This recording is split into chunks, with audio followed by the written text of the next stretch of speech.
दीन दयाल भरोसे तेरे, दीन दयाल भरोसे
सर्व कला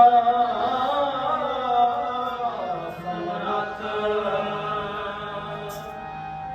डोलण ते राखो प्रभु नानक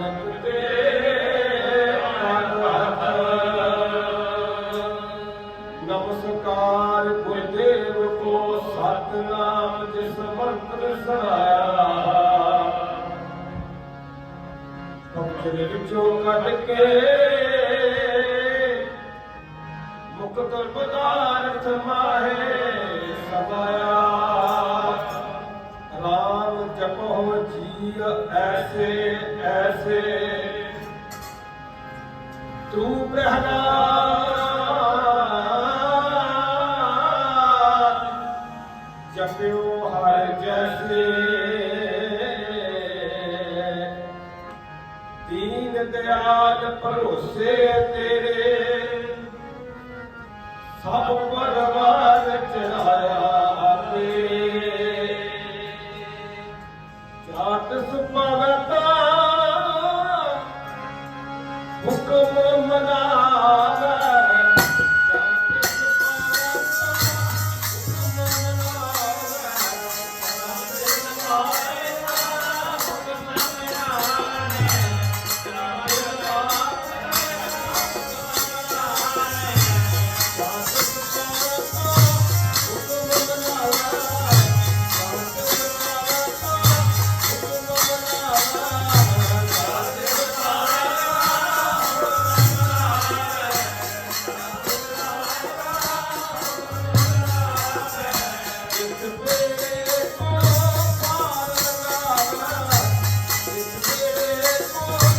ਜਾਤ ਸੁਪਾਵਤਾ ਹੁਕਮ ਮਨਾਵੇ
ਜਾਤ ਸੁਭਾਵੈ ਤਾਂ ਹੁਕਮ ਮਨਾਵੈ ਇਸ ਬੇੜੇ ਕੋ ਪਾਲ ਗੰਗਾਰਾ ਗੁਰ ਪ੍ਰਸਾਦ ਐਸੀ ਬੁੱਧ ਸਮਾਨੀ ਗੁਰ ਪ੍ਰਸਾਦ ਐਸੀ ਬੁੱਧ ਸਮਾਨੀ ਚੂਕ ਗਈ ਫਿਰ ਆਵਣ ਜਾਣੀ ਚਾਹੇ ਕਬੀਰ ਭਜ ਉਹ ਜੀ ਸਾਰੰਗ ਪਾਣੀ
ਖਟ ਬੇਨਗੀ ਵਿਚਰ ਜਾਏ। ਅੰਗ ਲਖੈ ਬਖਰੋ ਸੁਨੈ ਜੋ ਤੁਮ ਕਰੋ ਸਹਾय। द्वादश पुरख है आद से सबहन के सिरमौर। शक्ति अनंत आहे है आद है नहीं और। चाही कुल ते प्रगट होए ताही कुल को नाम। उन द्वादश गुरिंद को मेरी है प्रणाम, मेरी है प्रणाम।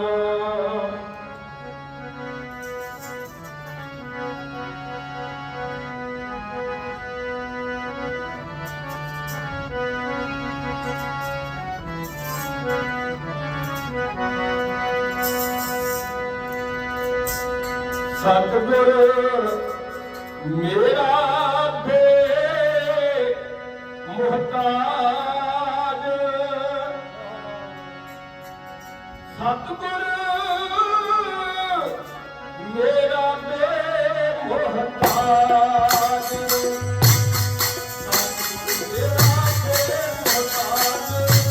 सतगुर मेरा बेमोहताज। सतगुर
मेरा बेमोहताज। सतगुर मेरा बेमोहताज।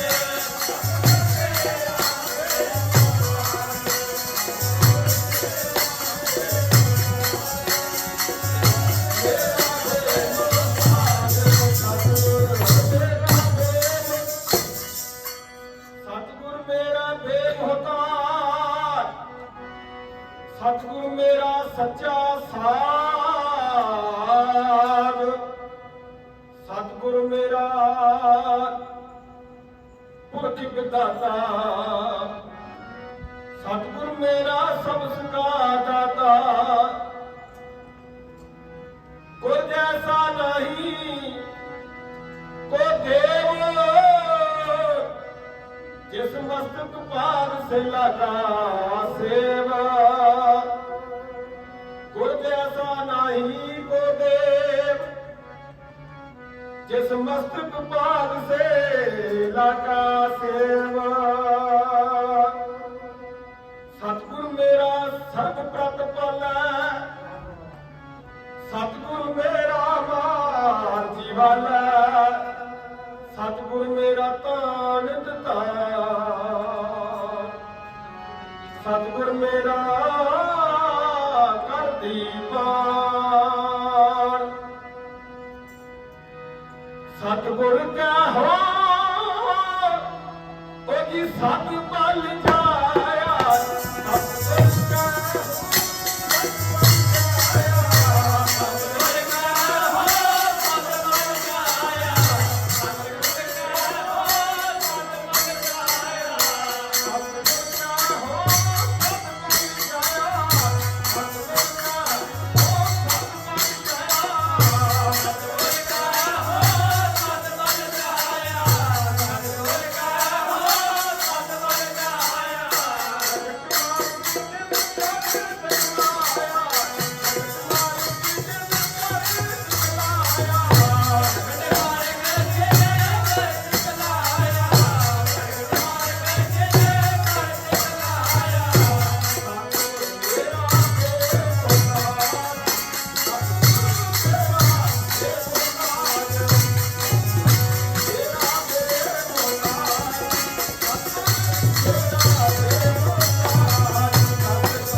ਪਈ ਹੈ ਸਭਨੀ ਥਾਈ। ਸਤਿਗੁਰ ਮੇਰਾ ਧਾਨ ਨਿਧਾਨ, ਸਤਿਗੁਰ ਮੇਰਾ ਘਰ ਦੀ ਬਾਣ। ਸਤਿਗੁਰ ਗਹਿ ਸਦ ਬਲ ਜਾਇਆ, ਪ੍ਰਗਟ ਮਾਰਗ ਜਿਨ ਕਰ ਦਿਖਲਾਇਆ। ਜਿਨ ਗੁਰ ਸੇਵਿਆ, ਜਿਨ ਗੁਰ ਸੇਵਿਆ, ਤਿਸ ਭਉ ਨਾ ਪਿਆਪੈ। ਜਿਨ ਗੁਰ ਸੇਵਿਆ, ਤਿਸ ਦੁਖ ਨਾ ਸੰਤਾਪੈ। ਨਾਨਕ ਸੁਤੇ ਤੁਝੀ ਸਿਮਰਤ ਬੇਦ, ਆਤਿ ਸੁਤੇ ਸਿਮਰਤ ਬੇਦ। ਨਾਨਕ ਸੁਤੇ ਸਿਮਰਤ ਬੇਦ, ਨਾਨਕ ਸੁਤੇ ਸਿਮਰਤ ਬੇਦ।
परम सत्कारयोग उपस्थित साध संगत जीओ,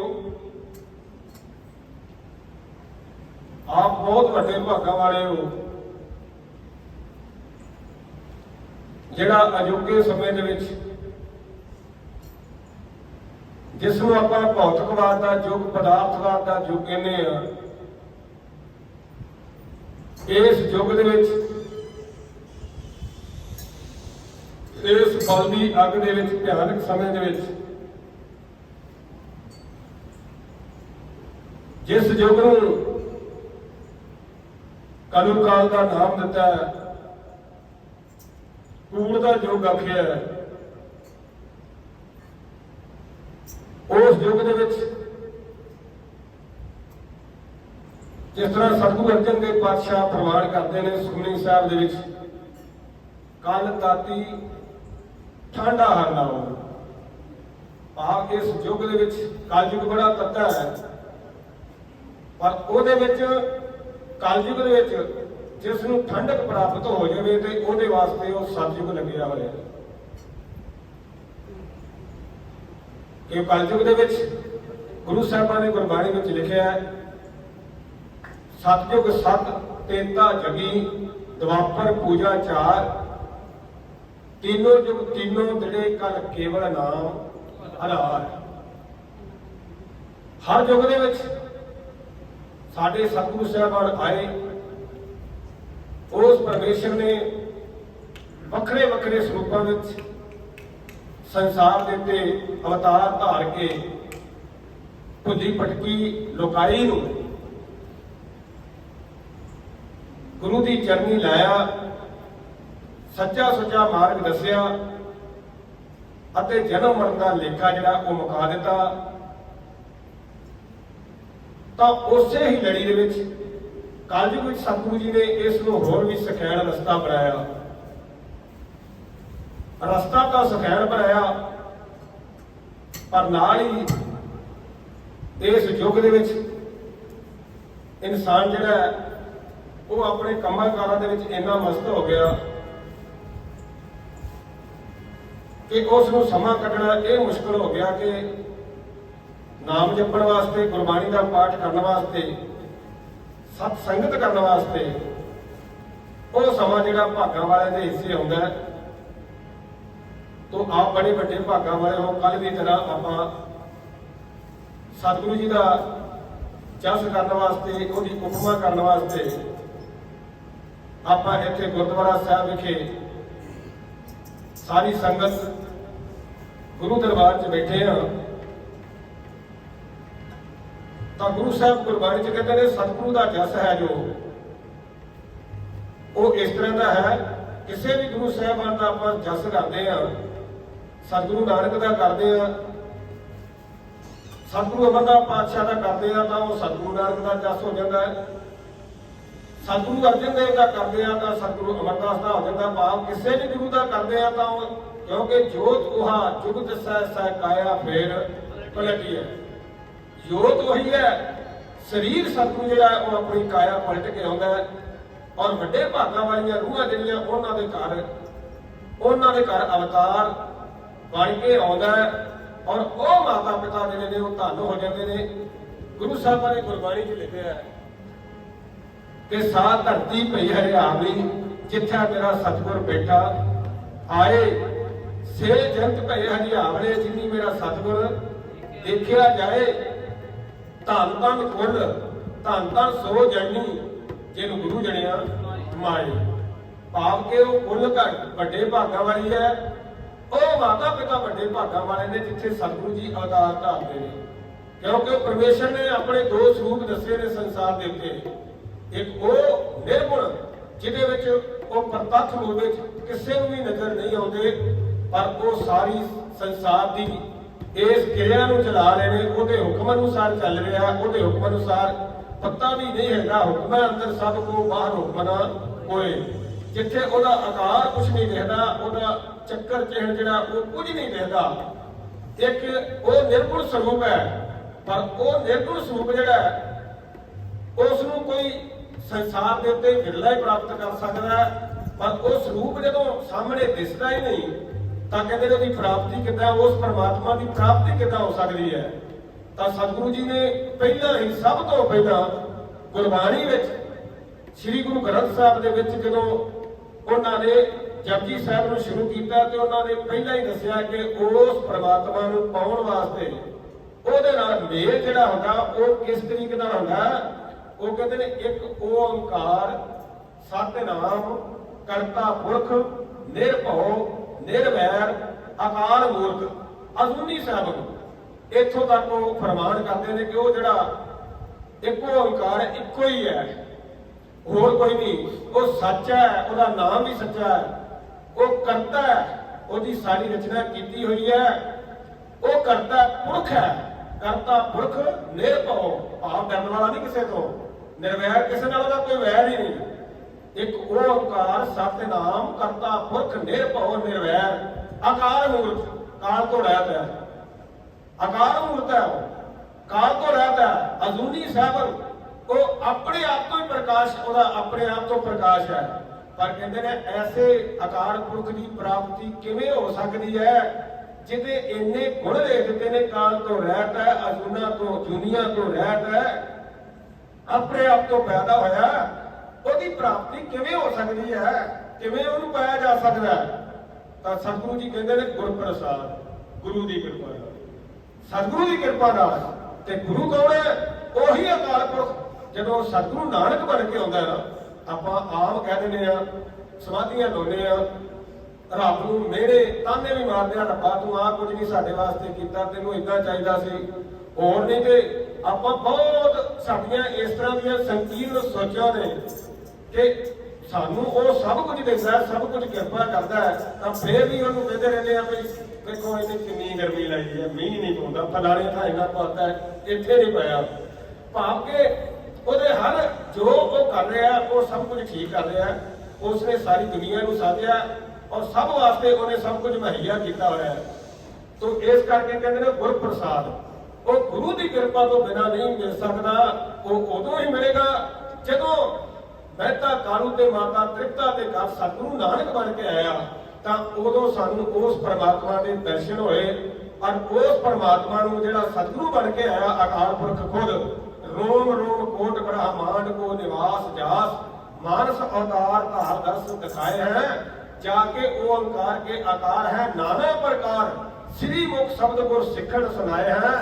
ओ एक एक रोम रोम कोट ब्रह्मांड को निवास जास जिदे एक एक रोम विच करोड़ां ब्रह्मांड वसदे ने ਉਹ ਅਕਾਲ ਪੁਰਖ ਜਦੋਂ ਸਤਿਗੁਰੂ ਨਾਨਕ ਬਣ ਕੇ ਆਇਆ ਤੇ ਜਿਸ ਰੱਬ ਨੂੰ ਅਸੀਂ ਬਾਜੀਆਂ ਮਾਰਦੇ ਸਨ ਰੱਬਾ ਕਿਤੇ ਤੇਰਾ ਦਰਸ਼ਨ ਹੋ ਜਾਵੇ ਕਿਤੇ ਤੁਸੀਂ ਮੇਰੇ ਕੋ ਤੈਨੂੰ ਜੰਗਲਾਂ 'ਚ ਲੱਭਦੇ ਫਿਰਦੇ ਆ ਕਹਿੰਦੇ ਨੇ ਉਹ ਫਿਰ ਰੱਬ ਜਦੋਂ ਸਤਿਗੁਰੂ ਨਾਨਕ ਰੂਪ ਵਿੱਚ ਆ ਗਿਆ ਤੇ ਫਿਰ ਉਹ ਸਾਨੂੰ ਪਤਾ ਲੱਗਿਆ ਕਿ ਰੱਬ ਤੇ ਆ ਹੈ ਅਕਾਲ ਪੁਰਖ ਇਹ ਹੈ।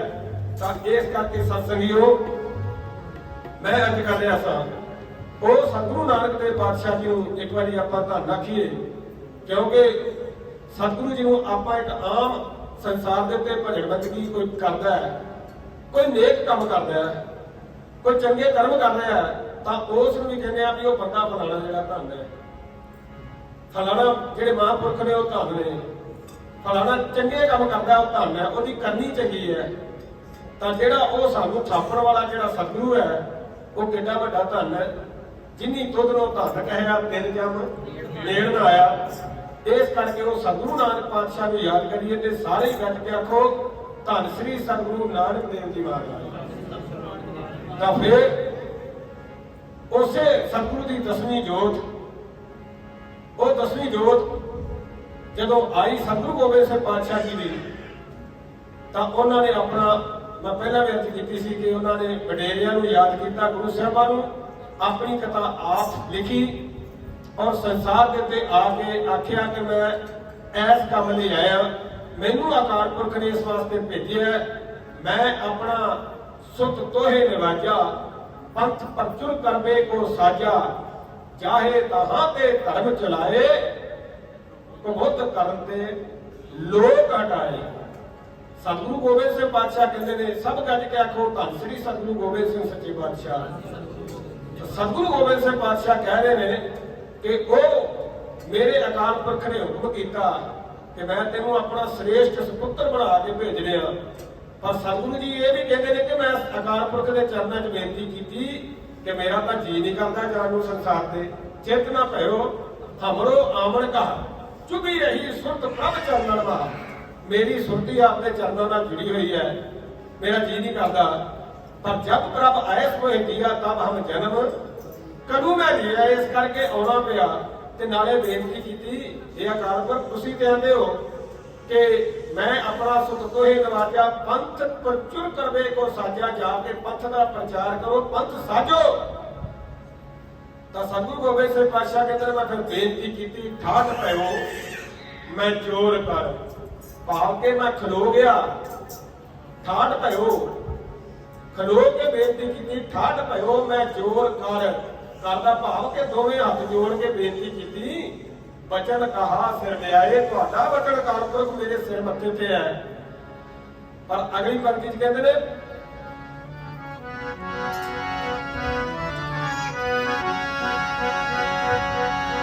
ਉਹ ਜੀ ਪੰਥ ਚਲਾ ਸਭ ਜਗਤ ਮੈਂ ਉਹ ਜੀ ਜਪ ਤੁਮ ਕਰੋ ਸਹਾਰੇ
ਕਰਨਾ ਜਦ ਤੁਮ ਕਰੋ ਸਹਾਏ। ਇਸ ਕਰਕੇ ਸਤਿਗੁਰੂ ਗੋਬਿੰਦ ਸਿੰਘ ਪਾਤਸ਼ਾਹ ਜੀ ਨੇ ਪੰਥ ਦੀ ਰਚਨਾ ਕੀਤੀ। ਅੱਗੇ ਸਮਾਂ ਫੇਰ ਚੱਲਦਾ ਆਇਆ।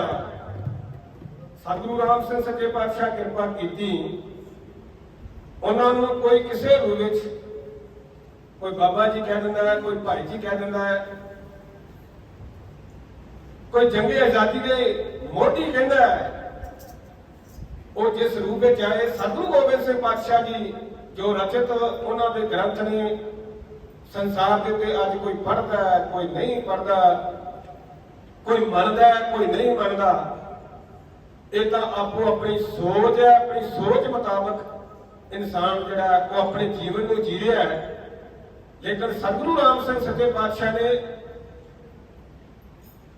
ਆ ਕੇ ਇਹੋ ਜਿਹੀ ਕਿਰਪਾ ਕੀਤੀ ਕਿ ਸਤਿਗੁਰੂ ਗੋਬਿੰਦ ਸਿੰਘ ਪਾਤਸ਼ਾਹ ਜੀ ਨੇ ਜੋ ਲਿਖਿਆ, ਜੋ ਉਹਨਾਂ ਨੇ ਕਿਰਪਾ ਕੀਤੀ, ਉਸੇ ਹੁਕਮ ਨੂੰ ਸਤਿਗੁਰੂ ਰਾਮ ਸਿੰਘ ਸੱਚੇ ਪਾਤਸ਼ਾਹ ਨੇ ਆ ਕੇ ਉਸ ਪੰਥ ਦਾ ਪ੍ਰਚਾਰ ਕੀਤਾ।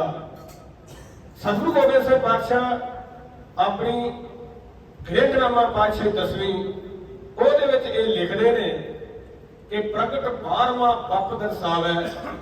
ਇਹ ਉਹਨਾਂ ਦੀਆਂ ਲਿਖਤਾਂ ਨੇ, ਇਹ ਨਾ ਤਾਂ ਕਿਸੇ ਨੇ ਕਵੀ ਨੇ ਲਿਖਿਆ ਹੈ। ਸਤਿਗੁਰੂ ਗੋਬਿੰਦ ਸਿੰਘ ਪਾਤਸ਼ਾਹ ਦੇ ਮੁੱਖ ਵਾਕ ਨੇ ਕਿ ਪ੍ਰਗਟ 12ਵਾਂ ਬੱਪ ਦਰਸਾਵੈ ਤੇ ਨਰ ਨਾਰੀ ਕੋ ਨਾਮ ਜਪਾਵੈ। ਫਿਰ ਇਹ ਲਿਖਿਆ ਕਲਯੁਗ ਮੇਂ ਸਤਿਯੁਗ ਕਰ ਠਾਨੋ ਤੇ ਤਭੀ 12ਵਾਂ ਬੱਪ ਪਹਿਚਾਨੋ। ਕਾਫੀ ਲੰਮਾ ਇਹ ਪਿੰਡਨਾਮਾ ਹੈ। ਉਹਦੇ ਵਿੱਚ ਇਹ ਲਿਖਿਆ ਕਿ ਦੁਆਦਸ ਪੁਰਖ ਹੈ ਆਦ ਸੇ ਸਭਨ ਕੇ ਸਿਰਮੌਰ ਸ਼ਕਤ ਅਨੰਤੀ ਆਹੇ ਹੈ ਆਦ ਇਹ ਹੈ ਨਹੀਂ ਔਰ ਜਾਹੀ ਕੁਲ ਤੇ ਪ੍ਰਗਟ ਹੋਏ ਤਾਹੀ ਕੁਲ ਕੋ ਨਾਮ ਪੁਨ ਦੁਆਦਸ ਗੁਰਿੰਦ ਕੋ ਮੇਰੀ ਹੈ ਪ੍ਰਣਾਮ। ਇਸ ਕਰਕੇ ਸਤਿਗੁਰੂ ਗੋਬਿੰਦ ਸਿੰਘ ਪਾਤਸ਼ਾਹ ਤੋਂ ਬਾਅਦ ਸਤਿਗੁਰੂ ਰਾਮ ਸਿੰਘ ਸੱਚੇ ਪਾਤਸ਼ਾਹ ਨੇ ਪੋਠੋਹਾਰ ਦੇ ਇਲਾਕੇ ਵਿੱਚ ਸਤਿਗੁਰੂ ਬਾਲਕ ਸਿੰਘ ਨੇ ਕਿਰਪਾ ਕੀਤੀ। ਉਸ ਤੋਂ ਬਾਅਦ ਸਤਿਗੁਰੂ ਰਾਮ ਸਿੰਘ ਜੀ ਨੇ ਜਿਹੜੀ ਕਿਰਪਾ ਕੀਤੀ ਤਾਂ ਉਹਨਾਂ ਨੇ ਜਦੋਂ ਫੌਜ ਦੀ ਨੌਕਰੀ ਵੀ ਕੀਤੀ, ਮੈਂ ਸਿਰਫ ਸੰਖੇਪ ਚ ਇੱਕ ਦੋ ਅਰਜ਼ ਕਰਨ ਲੱਗ ਗਿਆ ਕਿ ਉਹ ਨੌਕਰੀ ਕਰਨ ਤੋਂ ਬਾਅਦ ਉਹਨਾਂ ਨੇ ਆ ਕੇ ਕਿਵੇਂ ਪੰਥ ਦਾ ਪ੍ਰਚਾਰ ਕੀਤਾ ਔਰ ਸਾਰੇ ਪੂਰੇ ਪੰਜਾਬ ਵਿੱਚ, ਪੰਜਾਬ ਛੱਤੀਆਂ ਜਿਹੜਾ ਹੁੰਦਾ ਸੀ, ਜਿਹੜਾ ਪਾਕਿਸਤਾਨ ਵੀ ਸੀ ਵਿੱਚ ਬਹੁਤ ਵੱਡਾ ਪੰਜਾਬ ਸੀ ਔਰ ਜਿਹੜੇ ਵੀ ਬੜੇ ਵੱਡੇ ਵੱਡੇ ਸਨ ਪੂਰੇ ਪੰਜਾਬ ਵਿੱਚ। ਇੱਥੋਂ ਤੱਕ ਕਿ ਹੋਰ ਵੀ ਕੁਝ ਸਟੇਟਾਂ ਦੇ ਜਿਹੜੇ ਇਤਿਹਾਸਕ ਗੁਰਦੁਆਰੇ ਸਨ, ਸਤਿਗੁਰੂ ਰਾਮ ਸਿੰਘ ਸੱਚੇ ਪਾਤਸ਼ਾਹ ਨੇ ਜਦੋਂ ਝਾਤੀ ਮਾਰੀ ਤਾਂ ਉਹਨਾਂ ਨੂੰ ਕਿਤੋਂ ਵੀ ਮਰਿਆਦਾ ਨਹੀਂ ਲੱਭੀ। ਮਰਿਆਦਾ ਨਹੀਂ ਲੱਭੀ। ਜਦੋਂ ਮਰਿਆਦਾ ਸਥਾਪਨ ਕਰਨੀ ਸੀ ਸਿੱਖਾਂ ਵਿੱਚ ਤਾਂ ਉਸ ਵੇਲੇ ਸ੍ਰੀ ਅੰਮ੍ਰਿਤਸਰ ਹਰਿਮੰਦਰ ਸਾਹਿਬ ਦੇ ਵਿੱਚ ਉੱਥੇ ਵੀ ਉਹਨਾਂ ਧਿਆਨ ਮਾਰਿਆ, ਮਰਿਆਦਾ ਨਹੀਂ ਉੱਥੋਂ ਮਿਲੀ। ਕਿਉਂ ਨਹੀਂ ਮਰਿਆਦਾ ਮਿਲੀ?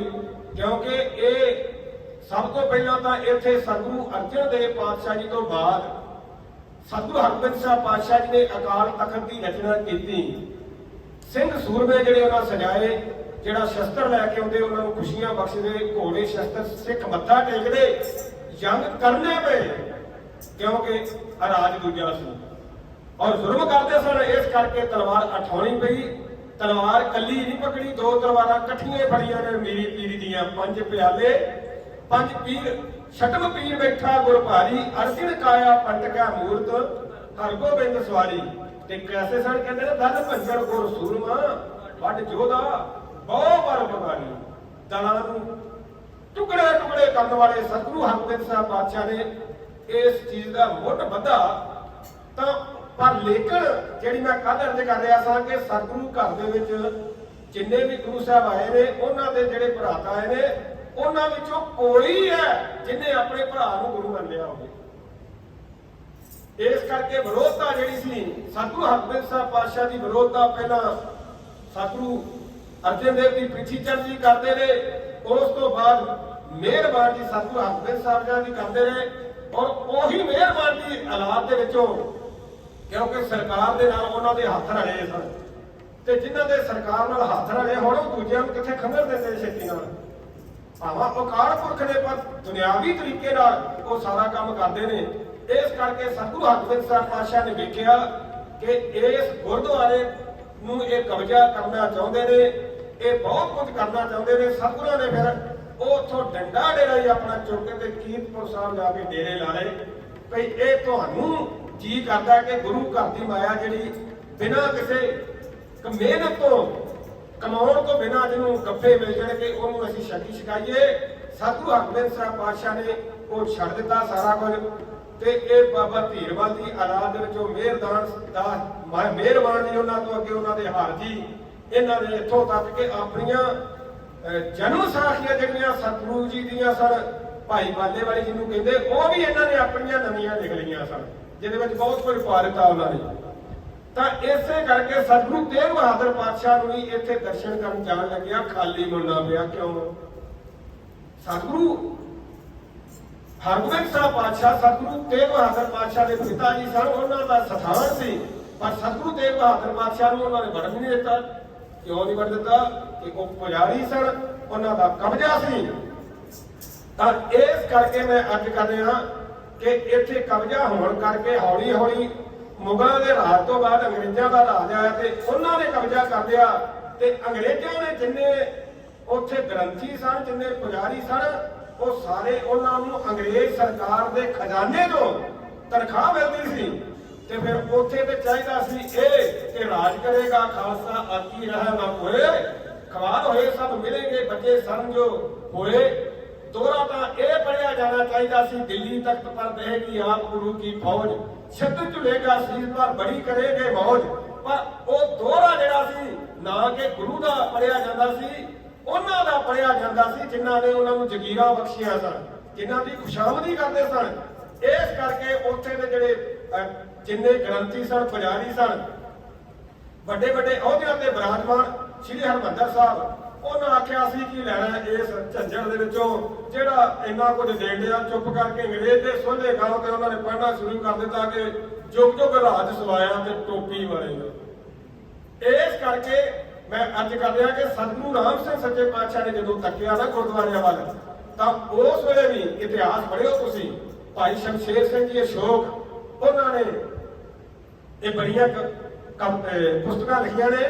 ਉਹਨਾਂ ਪੁਸਤਕ ਲਿਖੀ ਹੈ ਇੱਕ ਸਿੱਖ ਲਹਿਰਾ, ਇਸ ਤਰ੍ਹਾਂ ਕਰਕੇ ਉਹਦਾ ਨਾਮ ਹੈ, ਜਿਹਦੇ ਵਿੱਚ ਉਹਨਾਂ ਨੇ ਹਵਾਲੇ ਦਿੱਤੇ ਨੇ ਕਿ ਇਸ ਅੰਮ੍ਰਿਤਸਰ ਦੇ ਵਿੱਚ ਐਸੇ ਪੁਜਾਰੀ ਬਹਿ ਗਏ, ਐਸੇ ਲੋਕ ਅੰਗਰੇਜ਼ ਸਰਕਾਰ ਨੇ ਬਿਠਾ ਦਿੱਤੇ। ਭਾਈ ਪ੍ਰਦੁਮਨ ਸਿੰਘ ਜੀ ਉੱਥੋਂ ਦੇ ਜਿਹੜੇ ਗ੍ਰੰਥੀ ਸਨ ਹਰਿਮੰਦਰ ਸਾਹਿਬ ਦੇ, ਔਰ ਤੁਹਾਨੂੰ ਪਤਾ ਕਿ ਮੱਸੇ ਰੰਗਣ ਵਰਗੇ ਜਾਂ ਉਹ ਕਿਉਂ ਉੱਥੇ ਜਾ ਕੇ ਕਬਜ਼ਾ ਕਰਕੇ ਉਹਨਾਂ ਨੇ ਆਪਣੀਆਂ ਕਜਰੀਆਂ ਕਿਉਂ ਨਚਾਉਣੀਆਂ ਸ਼ੁਰੂ ਕਰ ਦਿੱਤੀਆਂ, ਕਿਉਂ ਉੱਥੇ ਭੰਗੜੇ ਪੈਣੇ ਸ਼ੁਰੂ ਹੋ ਗਏ? ਕਿਉਂਕਿ ਆਪਾਂ ਸਰਕਾਰ ਦੇ ਹੱਥਾਂ ਵਿੱਚ ਖੇਡ ਰਹੇ ਸਾਂ। ਤਾਂ ਇਸ ਕਰਕੇ ਭਾਈ ਪ੍ਰਦੁਮਨ ਸਿੰਘ ਅੰਗਰੇਜ਼ ਸਰਕਾਰ ਵੇਲੇ ਉੱਥੇ ਦਾ ਗ੍ਰੰਥੀ ਸੀ ਤੇ ਸ੍ਰੀ ਗੁਰੂ ਗ੍ਰੰਥ ਸਾਹਿਬ ਦਾ ਪਾਠ ਜਦੋਂ ਕਰਦਾ ਸੀ ਉਹ ਸ਼ਰਾਬ ਪੀ ਕੇ ਬੈਠਾ ਸੀ। ਇਹ ਪੜ੍ਹੋ ਇਤਿਹਾਸ ਤੁਸੀਂ। ਇਸੇ ਕਰਕੇ ਸਤਿਗੁਰੂ ਰਾਮ ਸਿੰਘ ਨੇ ਵੇਖਿਆ ਕਿ ਕੋਈ ਵੀ ਮਰਿਆਦਾ ਜਿਹੜੀ ਹੈ ਕਿਤੋਂ ਨਹੀਂ ਮਿਲ ਰਹੀ ਤੇ ਫਿਰ ਉਹਨਾਂ ਧਿਆਨ ਮਾਰਿਆ। ਧਿਆਨ ਕਿੱਥੇ ਗਿਆ? ਸਤਿਗੁਰੂ ਸਰਬੱਤ ਹੁੰਦਾ, ਉਹਨੂੰ ਪਤਾ ਹੁੰਦਾ। ਧਿਆਨ ਗਿਆ ਸ੍ਰੀ ਹਜ਼ੂਰ ਸਾਹਿਬ ਦੇ ਵਿੱਚ। ਸਤਿਗੁਰੂ ਰਾਮ ਸਿੰਘ ਨੇ ਵੇਖਿਆ ਕਿ ਮਰਿਆਦਾ ਉੱਥੇ ਹੀ ਬਚੀ ਆ, ਹੋਰ ਕਿਤੇ ਨਹੀਂ। ਫਿਰ ਸਤਿਗੁਰੂ ਰਾਮ ਸਿੰਘ ਜੀ ਨੇ ਉਹ ਮਰਿਆਦਾ ਜਿਹੜੀ ਸੀ ਭਾਈ ਰਾਏ ਸਿੰਘ ਵਧੀਹਰ ਪਿੰਡ ਆ ਜਿਹੜਾ ਫਿਰੋਜ਼ਪੁਰ ਸੀ, ਉਦੋਂ ਅੱਜ ਕੱਲ੍ਹ ਸ਼ਾਇਦ ਉਹ ਮੋਗੇ ਦੇ ਵਿੱਚ ਹੈ ਕਿਉਂਕਿ ਜਿਹੜੇ ਜ਼ਿਆਦਾ ਬਣ ਗਏ ਨੇ ਨਾ, ਉੱਥੋਂ ਦਾ ਭਾਈ ਰਾਏ ਸਿੰਘ ਜਿਹੜਾ ਸ੍ਰੀ ਹਰਿਮੰਦਰ ਸਾਹਿਬ ਇਤਿਹਾਸ ਦਾ ਲੱਭਾ ਹੈ, ਉੱਥੇ ਸ੍ਰੀ ਗੁਰੂ ਗ੍ਰੰਥ ਸਾਹਿਬ ਦਾ ਪਾਠ ਸਿੱਖਦਾ ਸੀ, ਅਰਥਾ ਸਮੇਤ ਸਿੱਖਦਾ ਸੀ, ਬੜੇ ਗ੍ਰੰਥ ਪੜ੍ਹੇ, ਸ਼ਾਂਤੀ ਕੋਈ ਨਹੀਂ ਹੋਈ। ਤਾਂ ਇੱਕ ਦਿਨ ਕਟੜਾ ਹਰੀ ਸਿੰਘ ਦੀ ਗਲੀ ਦੇ ਵਿੱਚੋਂ ਜਾ ਰਿਹਾ ਤਾਂ ਮਨ 'ਚ ਬੜਾ ਦਰਾਗ ਭਰਿਆ ਹੋਇਆ ਹੈ ਭਈ ਸ਼ਾਂਤੀ ਤਾਂ ਮੈਨੂੰ ਮਿਲੀ ਨਹੀਂ, ਭਈ ਇੰਨੇ ਗ੍ਰੰਥ ਪੜ੍ਹ ਦਿੱਤੇ ਨੇ। ਪਰ ਗੁਰੂ ਸਾਹਿਬਾਂ ਨੇ ਵੀ ਗੁਰਬਾਣੀ 'ਚ ਲਿਖਿਆ ਨਾ ਕਿ ਪੜ੍ਹ ਪੜ੍ਹ ਗੱਡੀ ਲੱਦੀਆ ਤੇ ਪੜ੍ਹ ਪੜ੍ਹ ਭਰੀਆ ਸਾਧ, ਪੜ੍ਹ ਪੜ੍ਹ ਬੇੜੀ ਪਾਈਆ ਤੇ ਪੜ੍ਹ ਪੜ੍ਹ ਭਰੀਆ ਸਾਧ। ਕਹਿੰਦੇ ਨੇ ਪੜ੍ਹ ਪੜ੍ਹ ਕੇ ਗੱਡੀਆਂ ਭਰ ਲਈਆਂ, ਕਰ ਸ਼ਾਂਤੀ ਨਾ ਹੋਈ। ਤਾਂ ਉਸ ਵੇਲੇ ਫਿਰ ਉਹ ਤੁਰੇ ਜਾਂਦਿਆਂ ਨੂੰ ਫਿਰ ਸਤਿਗੁਰੂ ਰਾਮ ਸਿੰਘ ਜੀ ਨੇ ਦਰਸ਼ਨ ਦਿੱਤੇ, ਇੱਕਦਮ ਆ ਕੇ ਦਰਸ਼ਨ ਦਿੱਤੇ। ਹੱਥ ਵਿੱਚ ਇੱਕ ਸੋਟੀ ਫੜੀ ਹੋਈ ਹੈ। ਤਾਂ ਫਿਰ ਜਦੋਂ ਦਰਸ਼ਨ ਦਿੱਤੇ ਤੇ ਉਹਨਾਂ ਨੇ ਫਤਿਹ ਬੁਲਾਈ। ਸਤਿਗੁਰੂ ਰਾਮ ਸਿੰਘ ਜੀ ਅੱਗੋਂ ਬੁਲਾਈ, ਪੁੱਛਿਆ ਭਾਈ ਕੌਣ ਹੈ? ਕਹਿਣ ਲੱਗਾ ਜੀ ਮੈਂ ਇੱਥੇ ਵਿਦਿਆ ਪੜ੍ਹਦਾ। ਫਿਰ ਕਿੰਨੇ ਗ੍ਰੰਥ ਪੜ੍ਹਦੇ ਨੇ? ਕਹਿੰਦਾ ਜੀ ਗ੍ਰੰਥ ਤਾਂ ਬਹੁਤ ਪੜ੍ਹੇ ਨੇ ਪਰ ਸ਼ਾਂਤੀ ਨਹੀਂ ਹੋਈ। ਪਰ ਇਹ ਕਹਿੰਦਾ ਅੱਗੋਂ ਕਹਿੰਦਾ ਜੀ ਜਦੋਂ ਦਾ ਤੁਹਾਡਾ ਦਰਸ਼ਨ ਹੋਇਆ ਮਹਾਂਪੁਰਖੋ ਬਾਬਾ ਜੀ ਮੇਰੇ ਹਿਰਦੇ ਨੂੰ ਠੰਡ ਪੈ ਗਈ ਹੈ ਤੇ ਮੈਨੂੰ ਕਿਤੇ ਪੂਰੇ ਗੁਰੂ ਦਾ ਦੱਸਣਾ ਪਾਓ। ਸਤਿਗੁਰੂ ਰਾਮ ਸਿੰਘ ਪਾਤਸ਼ਾਹ ਨੇ ਫਿਰ ਕਹਿੰਦੇ ਨੇ, ਕਹਿੰਦਾ ਜੀ ਗ੍ਰੰਥ ਦਾ ਬਹੁਤ ਪੜ੍ਹੇ ਨੇ ਪਰ ਸ਼ਾਂਤੀ ਨਹੀਂ ਹੋਈ। ਪਰ ਇਹ ਕਹਿੰਦਾ ਅੱਗੋਂ ਕਹਿੰਦਾ ਜੀ ਜਦੋਂ ਦਾ ਤੁਹਾਡਾ ਦਰਸ਼ਨ ਹੋਇਆ ਮਹਾਂਪੁਰਖੋ ਬਾਬਾ ਜੀ ਮੇਰੇ ਹਿਰਦੇ ਨੂੰ ਠੰਡ ਪੈ ਗਈ ਹੈ ਤੇ ਮੈਨੂੰ ਕਿਤੇ ਪੂਰੇ ਗੁਰੂ ਦਾ ਦੱਸਣਾ ਪਾਓ। ਸਤਿਗੁਰੂ ਰਾਮ ਸਿੰਘ ਪਾਤਸ਼ਾਹ ਨੇ ਫਿਰ ਕਿ ਲੁਧਿਆਣੇ ਤੋਂ ਲੁਧਪੁਰ ਸੇ ਪੂਰਬ ਵਾਲੇ ਪਾਸੇ 9 ਕੋਸ ਤੇ ਕਹਿੰਦੇ ਨੇ ਲੁਧਪੁਰ ਲੁਧਿਆਣੇ ਤੋਂ 9 ਕੋ ਪੂਰਬ ਵਾਲੇ ਪਾਸੇ ਉੱਥੇ ਭੈਣੀ ਸਾਹਿਬ ਇੱਕ ਭੈਣੀ ਪਿੰਡ ਹੈ ਤੇ ਉੱਥੇ ਇੱਕ ਰਾਮ ਸਿੰਘ ਗਰੀਬ ਸਿੰਘ ਰਹਿੰਦਾ। ਰਾਮ ਸਿੰਘ ਹੈ ਤੇਕੋ ਨਾਮ ਤਾਕੋ ਮਿਲੇ ਗੁਰੂ ਤਮਾਮ। ਕਹਿੰਦੇ ਨੇ ਉਹਦਾ ਰਾਮ ਸਿੰਘ ਨਾਮ ਹੀ ਤੇ ਉਹਨੂੰ ਗੁਰੂ ਮਿਲ ਗਿਆ ਤੇ ਤੂੰ ਉਹਨੂੰ ਮਿਲਦਾ ਜਾ ਕੇ, ਜਦੋਂ ਉਹਨੂੰ ਮਿਲ ਪਏਗਾ ਤੇ ਤੇਰਾ ਜਿਹੜਾ ਕੰਮ ਹੈ ਉਹ ਠੀਕ ਹੋ ਜਾਏਗਾ।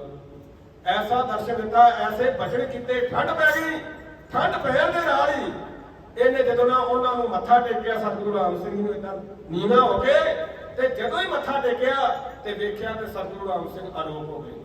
ਜਦੋਂ ਆਲੋਪ ਹੋ ਗਏ ਤੇ ਫਿਰ ਇਹ ਕਹਿੰਦੇ ਨੇ ਮੈਂ ਹੁਣ ਮੇਰੇ ਹਾਲਾਤ ਉਹ ਹੋ ਗਈ ਹੈ ਕਿ ਸਖੀਓ ਵਿਸਰੇ ਕੌਣ ਗੋਪਾਲ। ਜਿਸ ਤਰ੍ਹਾਂ ਭਗਵਾਨ ਕ੍ਰਿਸ਼ਨ ਦੇ ਕੋਲੋਂ ਗੋਪੀਆਂ ਦਾ ਵਿਛੋੜਾ ਆ ਗਿਆ, ਮੇਰੇ ਨਾਲ ਉਹ ਹਾਲਾਤ ਹੋਈ ਹੈ।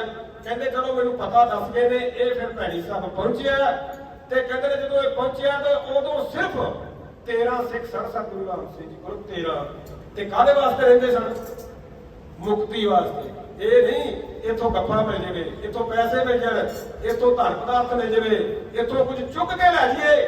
ਕਹਿੰਦੇ ਨੇ ਮੁਕਤੀ ਵਾਸਤੇ ਰਹਿੰਦੇ ਸਨ। 13 ਸਿੱਖ ਗੁਰੂ ਤੇ ਹੇਤ ਤੇ ਮੁਕਤੀ ਵਾਸਤੇ ਰਹਿੰਦੇ ਸਨ।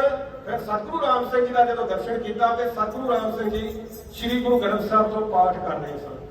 ਪਾਠ ਕਰ ਰਹੇ ਸਨ ਤੇ ਇਹ ਫਿਰ ਜਾ ਕੇ ਮੱਥਾ ਟੇਕ ਕੇ ਕਹਿਣ ਲੱਗੇ ਤੁਸੀਂ ਤਾਂ ਉਹੀ ਹੋ ਜਿਨ੍ਹਾਂ ਨੇ ਦਰਸ਼ਨ ਦਿੱਤਾ ਸੀ ਮੈਨੂੰ।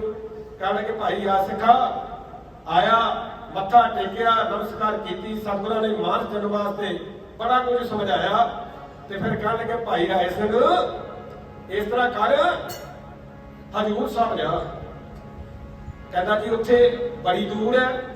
ਕਹਿਣ ਲੱਗੇ ਮਰਿਆਦਾ ਕਿਤੇ ਨਹੀਂ, ਉੱਥੇ ਜਾ ਕੇ ਉੱਥੇ ਰਹਿ ਤੇ ਜਾ ਕੇ ਮਰਿਆਦਾ ਲੈ ਕੇ ਰਿਹਾ ਤੇ ਨਾਲੇ ਤੇ ਉੱਥੇ ਜਾ ਕੇ ਵਿਆਹ ਨਹੀਂ ਕਰਾਉਣਾ।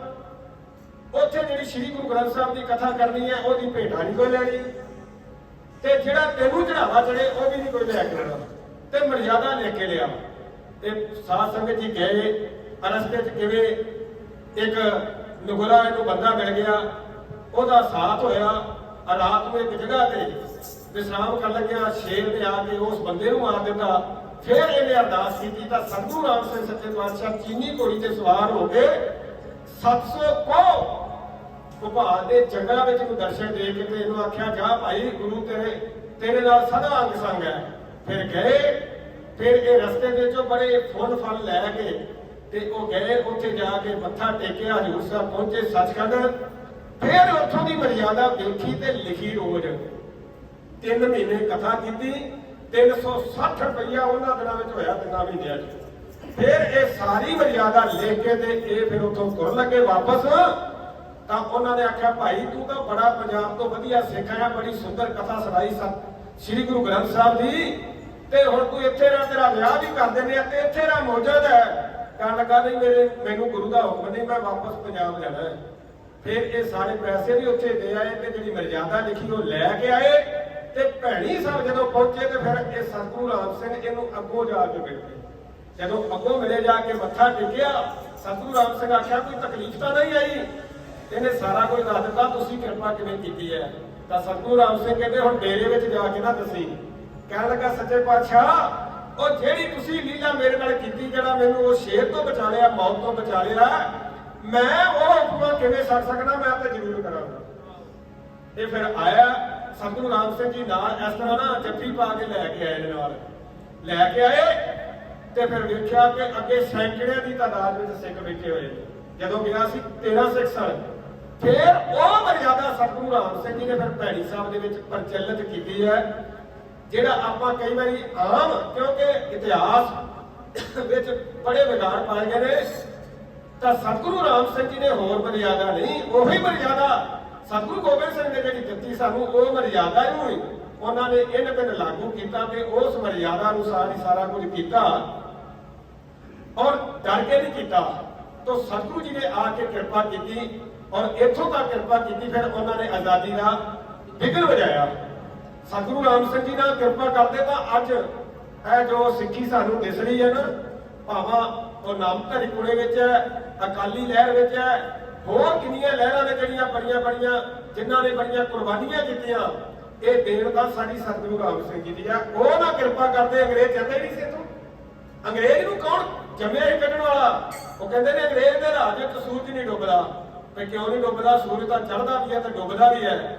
ਉਹਦਾ ਭਾਵ ਇਹ ਆ ਕਿ ਇੰਨੇ ਦੇਸ਼ਾਂ ਵਿੱਚ ਰਾਜ ਸੀ ਅੰਗਰੇਜ਼ ਦਾ ਕਿ ਜੇ ਇੱਥੇ ਹਿੰਦੁਸਤਾਨ ਵਿੱਚ ਰਾਜ ਸੂਰਜ ਚੜ੍ਹਿਆ ਨਾ ਤੇ ਜਿੱਥੇ ਜਾ ਕੇ ਡੁੱਬਦਾ ਨਾ ਉੱਥੇ ਫੇਰ ਚੜ੍ਹਦਾ। ਜਿੱਥੇ ਡੁੱਬਦਾ ਨਾ ਉੱਥੇ ਦੂਜਾ ਦੇਸ਼ ਹੁੰਦਾ, ਉੱਥੇ ਵੀ ਸੂਰਜ ਚੜ੍ਹਦਾ। ਕਹਿੰਦੇ ਨੇ ਉੱਥੇ ਵੀ ਅੰਗਰੇਜ਼ ਦਾ ਰਾਜ ਆ। 17 ਦੇਸ਼ ਅਫਰੀਕਾ ਦੇ ਨੇ ਜਿਨ੍ਹਾਂ ਵਿੱਚ ਬੜੇ ਵੱਡੇ ਦੱਖਣੀ ਅਫਰੀਕਾ ਤੇ ਹੋਰ ਤੰਜ਼ਾਨੀਆ, ਕੀਨੀਆ ਤੇ ਯੁਗੰਡਾ, ਕਿੰਨੇ ਦੇਸ਼ ਨੇ 17। ਇਹਨਾਂ ਸਾਰਿਆਂ 'ਚ ਅੰਗਰੇਜ਼ ਨੇ ਰਾਜ ਕੀਤਾ। ਔਰ ਕਹਿੰਦੇ ਨੇ ਇਹ ਨਹੀਂ ਸਨ ਨਿਕਲ ਸਕਦੇ। ਜਦੋਂ ਸਤਿਗੁਰੂ ਰਾਮ ਸਿੰਘ ਜੀ ਨੇ ਕਿਰਪਾ ਕੀਤੀ ਤੇ ਫਿਰ ਉਹਨਾਂ ਦੇਸ਼ਾਂ ਦੇ ਵਿੱਚ ਵੀ ਇਹ ਲਹਿਰਾਂ ਚੱਲੀਆਂ ਤੇ ਅੰਗਰੇਜ਼ ਨੂੰ ਉੱਥੋਂ ਛੱਡਣਾ ਪਿਆ। ਸੋ ਸਤਿਗੁਰੂ ਰਾਮ ਸਿੰਘ ਜੀ ਨੇ ਇਹੋ ਜਿਹੀ ਕਿਰਪਾ ਕੀਤੀ, ਭਜਨ ਬੰਦਗੀ ਵਾਲੇ ਪਾਸੇ ਲਾਇਆ ਇੱਥੋਂ ਤੱਕ ਕਿ ਪੱਥਰ ਦੇ ਛਾਪੇ ਦਾ ਸ੍ਰੀ ਗੁਰੂ ਗ੍ਰੰਥ ਸਾਹਿਬ ਸਭ ਤੋਂ ਪਹਿਲਾਂ ਸਤਿਗੁਰੂ ਰਾਮ ਸਿੰਘ ਜੀ ਨੇ ਭਾਈ ਬੂਟਾ ਸਿੰਘ ਲਾਹੌਰ ਪ੍ਰੈਸ ਵਾਲਿਆਂ ਕੋਲ ਛਪਵਾਇਆ ਲਾਹੌਰ ਤੋਂ। ਉਹ ਤੋਂ ਪਹਿਲਾਂ ਕੋਈ ਪੱਥਰ ਦੇ ਛਾਪੇ ਵਾਲਾ ਨਹੀਂ ਸੀ। ਹੱਥ ਲਿਖਤ ਵੀੜਾ ਹੈਗੀਆਂ ਸਨ। ਇਹ ਕਿਰਪਾ ਕੀਤੀ ਤੇ ਫਿਰ ਜਾਂਚ ਦੱਸੀ ਕਿ ਸ੍ਰੀ ਗੁਰੂ ਗ੍ਰੰਥ ਸਾਹਿਬ ਦਾ ਪ੍ਰਕਾਸ਼ ਕਿਵੇਂ ਕਰਨਾ ਤੇ ਪਾਠ ਕਿਵੇਂ ਕਰਨਾ ਹੈ, ਨਾਮ ਕਿਵੇਂ ਜਪਣਾ ਤੇ ਗੁਰਬਾਣੀ ਕਿਵੇਂ ਪੜ੍ਹਨੀ ਹੈ। ਤੇ ਦੇਸ਼ ਦੀ ਆਜ਼ਾਦੀ ਵਾਸਤੇ ਬਿਗਲ ਵਜਾਤਾ ਕਿ ਗੋਲਿਓ ਦੇਸ਼ ਛੱਡ ਲਿਓ, ਹੁਣ ਰਾਜ ਖਾਲਸੇ ਕਰਨਾ ਤੇ ਰਾਜ ਖਾਲਸੇ ਨੇ ਕਰਨਾ। ਤਾਂ ਸਤਿਗੁਰੂ ਰਾਮ ਸਿੰਘ ਸੱਚੇ ਪਾਤਸ਼ਾਹ ਨੇ ਕਿਰਪਾ ਕੀਤੀ। ਕੋਈ ਕਵੀ ਕਹਿੰਦਾ ਇੱਕ ਵਾਰੀ ਸਾਰੇ ਹੀ ਗੱਜ ਕੇ ਆਖੋ ਧੰਨ ਸ੍ਰੀ ਸਤਿਗੁਰੂ ਰਾਮ ਸਿੰਘ ਸੱਚੇ ਪਾਤਸ਼ਾਹ। ਅੱਜ ਉਹੀ ਸਤਿਗੁਰੂ ਨਾਨਕ ਦੇਵ ਪਾਤਸ਼ਾਹ ਦੀ ਉਹਨਾਂ ਚੀਜ਼ਾਂ ਨੂੰ ਜਿਹੜੀਆਂ ਅੱਜ ਤੋਂ 550 ਸਾਲ ਪਹਿਲਾਂ ਸਤਿਗੁਰੂ ਨਾਨਕ ਕਹਿ ਕੇ ਸਾਡਾ ਰਾਜ ਕਰੇਗਾ ਖਾਲਸਾ, ਉਸ ਚੀਜ਼ ਨੂੰ ਅੱਜ ਦੁਹਰਾ ਰਹੇ ਨੇ ਤੇ ਮੇਰਾ ਦੁਹਰਾ ਰਹੇ ਨਹੀਂ। ਕਹਿ ਲੱਗੇ ਆ ਇਕੱਠੇ ਹੋਵੋ ਸਾਧ ਸੰਗਤ ਜੀ, ਸਭ ਇਕੱਠੇ ਹੋ ਜਾਓ। ਜੇ ਸਾਰੇ ਇਕੱਠੇ ਹੋ ਜਾਗੇ ਤੇ ਰਾਜ ਖਾਲਸੇ ਦਾ ਹੋਵੇਗਾ। ਇਹ 'ਚ ਕੋਈ ਸ਼ੱਕ ਨਹੀਂ ਕਰਨੀ, ਨਾਮਾ ਪੜ੍ਹ ਲਿਓ, ਹੋਵੇਗਾ ਤੇ ਹੋਵੇਗਾ ਵੀ ਜ਼ਰੂਰ। ਤਾਂ ਸਤਿਗੁਰੂ ਰਾਮ ਸਿੰਘ ਨੇ ਕਿਰਪਾ ਕੀਤੀ। ਆਓ ਮੈਂ ਅੱਜ ਕਰ ਰਿਹਾ ਇਸ ਗੱਲੋਂ ਥੋੜਾ ਜਿਹਾ ਇਤਿਹਾਸ ਅਰਜ ਕਰ ਦਈਏ ਕਿ ਸ੍ਰੀ ਹਰਿਕ੍ਰਿਸ਼ਨ ਝਾੜੀਆ ਜਿਸ ਜਿੱਥੇ ਸਭ ਦੁੱਖ ਜਾਏ। ਅੱਜ ਉਹਨਾਂ ਚੀਜ਼ਾਂ ਨੂੰ ਜੋ ਸਤਿਗੁਰੂ ਸਾਹਿਬਾਨ ਨੇ ਪੂਰਨੇ ਪਾਏ ਨੇ, ਉਹਨਾਂ ਨੂੰ ਸਤਿਗੁਰੂ ਦਲੀਪ ਸਿੰਘ ਸੱਚੇ ਪਾਤਸ਼ਾਹ ਪੂਰੀ ਤਨਦੇਹੀ ਦੇ ਨਾਲ ਔਰ ਸਾਰੇ ਇੱਕ ਪਲੇਟਫਾਰਮ ਤੇ ਸਭ ਨੂੰ ਇਕੱਠਿਆਂ ਕਰਨਾ ਚਾਹੁੰਦੇ ਨੇ। ਔਰ ਆਪਣੇ ਸਮਾਗਮਾਂ ਤੇ ਬੜੇ ਵੱਡੇ ਸਾਡੇ ਜਿਹੜੇ ਜਥੇਦਾਰ ਸਾਹਿਬਾਨ ਨੇ, ਜਿਹੜੇ ਵਿਦਵਾਨ ਨੇ, ਚਾਹੇ ਹਿੰਦੂ ਨੇ, ਸਿੱਖ ਨੇ, ਸਭ ਨੂੰ ਇਕੱਠਿਆਂ ਕਰਦੇ ਨੇ। ਭਾਈ ਬਲਜੀਤ ਸਿੰਘ ਜੀ ਦਾਦੂ ਵਾਲੀਏ, ਉਹਨਾਂ ਨੇ ਵੀ ਉੱਥੇ ਅੰਮ੍ਰਿਤਸਰ ਸਮਾਗਮ ਤੇ ਦਰਸ਼ਨ ਦਿੱਤੇ। ਔਰ ਉਹ ਵੀ ਪੁਰ ਯਤਨ ਕਰਦੇ ਨੇ ਕਿ ਸਾਡੀ ਸਾਰੀ ਸਿੱਖ ਕੌਮ ਜਿਹੜੀ ਹੈ ਨਾ ਇੱਕ ਹੋ ਜਾਏ। ਤੇ ਜੇ ਸਿੱਖ ਕੌਮ ਇੱਕ ਹੋ ਜਾਵੇ ਨਾ ਤਾਂ ਦਿਨ ਨਹੀਂ ਘੰਟਿਆਂ ਦੀ ਗੱਲ ਹੈ, ਪਰ ਜੇ ਹੋ ਜਾਵੇ ਤੇ ਦਿੱਲੀ ਦਾ ਰਾਜ ਤਾਂ ਆਪਣੇ ਆਪ ਮਿਲ ਜੂ। ਪਰ ਉੱਥੇ ਬਖਸ਼ੀ ਹਰਦੇਵ ਸਿੰਘ ਕਵੀ ਹੋਏ ਨੇ, ਸਤਿਗੁਰੂ ਦਲੀਪ ਸਿੰਘ ਉਹਦੀ ਕਵਿਤਾ ਸੁਣਾਉਂਦੇ ਹੁੰਦੇ ਨੇ ਕਿ ਜੇ ਸਿੱਖ ਨਾ ਸਿੱਖ ਨੂੰ ਮਾਰੇ ਤੇ ਕੌਮ ਕਦੇ ਨਾ ਹਾਰੇ। ਸੋ ਉਹਨਾਂ ਚੀਜ਼ਾਂ ਨੂੰ ਅੱਜ ਕਿਰਪਾ ਕਰ ਰਹੇ ਨੇ। ਇੱਕ ਵਾਰੀ ਸਾਰੇ ਗੱਜ ਕੇ ਆਖੋ ਧੰਨ ਸ੍ਰੀ ਸਤਿਗੁਰੂ ਦਲੀਪ ਸਿੰਘ। ਤਾਂ ਸਤਿਗੁਰੂ ਰਾਮ ਸਿੰਘ ਜੀ ਨੇ ਕੀ ਕਿਰਪਾ ਕੀਤੀ। ਆਓ ਇਹ ਕਹਿ ਕੇ ਤੇ ਫਿਰ ਸਤਿਗੁਰੂ ਹਰਿਕ੍ਰਿਸ਼ਨ ਪਾਤਸ਼ਾਹ ਦਾ ਉਹ ਜਿਹੜਾ ਥੋੜਾ ਪ੍ਰਸੰਗ ਰਹਿ ਗਿਆ, ਕੱਲ ਉਹ ਕੁਝ ਅਰਜ ਕਰਾਂਗਾ, ਕੁਝ ਹੋਰ ਅਰਜ਼ਾ ਕਰਾਂਗਾ।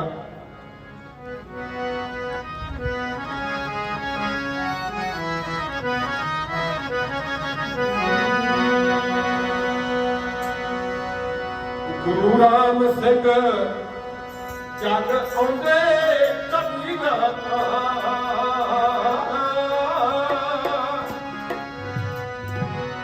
ਗੁਰੂ ਰਾਮ ਸਿੰਘ ਜਗ ਆਉਂਦੇ ਕਦੀ ਨਾ ਆਜ਼ਾਦੀ ਦੇ ਫੁੱਲ ਮਹਕਾਉਂਦੇ ਕਦੀ ਨਾ ਆਜ਼ਾਦੀ ਦੇ ਫੁੱਲ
ਸਾਨੂੰ ਪਿਆਇਆ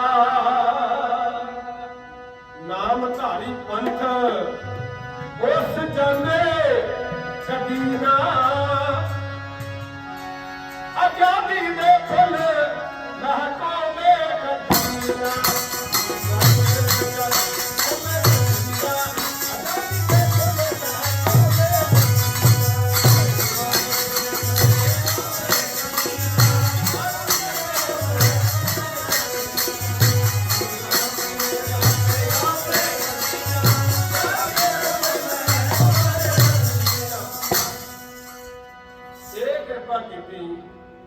ਸੋ ਮੈਂ ਅਰਜ਼ ਕਰ ਰਿਹਾ ਕਿ ਸੰਸਾਰ ਦੇ ਉੱਤੇ ਸਤਿਗੁਰੂ ਸ਼ਕਤੀ ਜਿਹੜੀ ਹੈ ਨਾ ਧੁਰ ਤੋਂ ਆਉਂਦੀ ਹੈ ਤੇ ਬੇਪਰਵਾਹ ਹੁੰਦੀ ਹੈ ਤੇ ਬੇਮੁਹਤਾਜ ਹੁੰਦੀ ਹੈ। ਉਹ ਆਪ ਵੀ ਬੇਮੁਹਤਾਜ ਹੈ, ਉਹਦੇ ਜਿਹੜੇ ਨਾਮੀ ਸਿੱਖ ਸੰਗਤ ਉਹਨਾਂ ਨੂੰ ਵੀ ਬੇਮੁਹਤਾਜ ਕਰ ਦਿੰਦੀ ਹੈ। ਸਤਿਗੁਰੂ ਹਰਿਕ੍ਰਿਸ਼ਨ ਪਾਤਸ਼ਾਹ ਬੇਮੁਹਤਾਜ ਸਨ। ਦੀਵਾਨ ਪਰਸਰਾਮ ਰਾਜਾ ਜੈ ਸਿੰਘ ਦਾ ਦੀਵਾਨ ਕਿੰਨੇ ਦਿਨ ਇੱਥੇ ਕੀਰਤਪੁਰ ਸਾਹਿਬ ਰਿਹਾ, ਜਦੋਂ ਹੀ ਤਿਆਰੀ ਕਰਦੇ ਨੇ ਸੰਗਤ ਫੇਰ ਹੋਰ ਆ ਜਾਂਦੀ ਹੈ। ਬੋਲ ਨਹੀਂ ਸਕਦਾ ਕਿ ਤੁਸੀਂ ਛੇਤੀ ਚਲੋ ਜਾਣਾ। ਸਤਿਗੁਰੂ ਜੀ ਸੰਗਤ ਨੂੰ ਪਰਮਾਤਮਾ ਉਹਨਾਂ ਨੂੰ ਪਹਿਲ ਦਿੱਤੀ ਹੈ।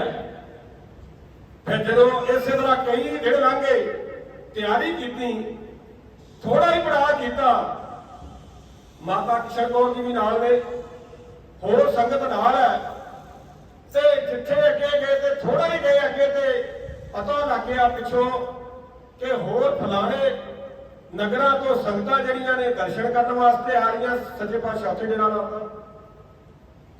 ਅਖੀਰ ਚੱਲਦੇ ਆ ਜਦੋਂ ਅੰਬਾਲੇ ਦੇ ਲਾਗੇ ਪਹੁੰਚੇ ਨਾ, ਤਾਂ ਜਿਹੜਾ ਸੀ ਨਾ ਪ੍ਰਧਾਨ ਜਿਹੜਾ ਆਇਆ ਸੀ, ਉਹ ਪਰਸਰਾਮ ਦੀਵਾਨ ਰਾਜਾ ਜੈ ਸਿੰਘ ਦਾ, ਉਹਨੇ ਫਿਰ ਬੇਨਤੀ ਕੀਤੀ ਕਿ ਸੱਚੇ ਪਾਤਸ਼ਾਹ ਕਈ ਮਹੀਨੇ ਲੱਗ ਜਾਣਗੇ ਪਹੁੰਚਦੇ ਆ।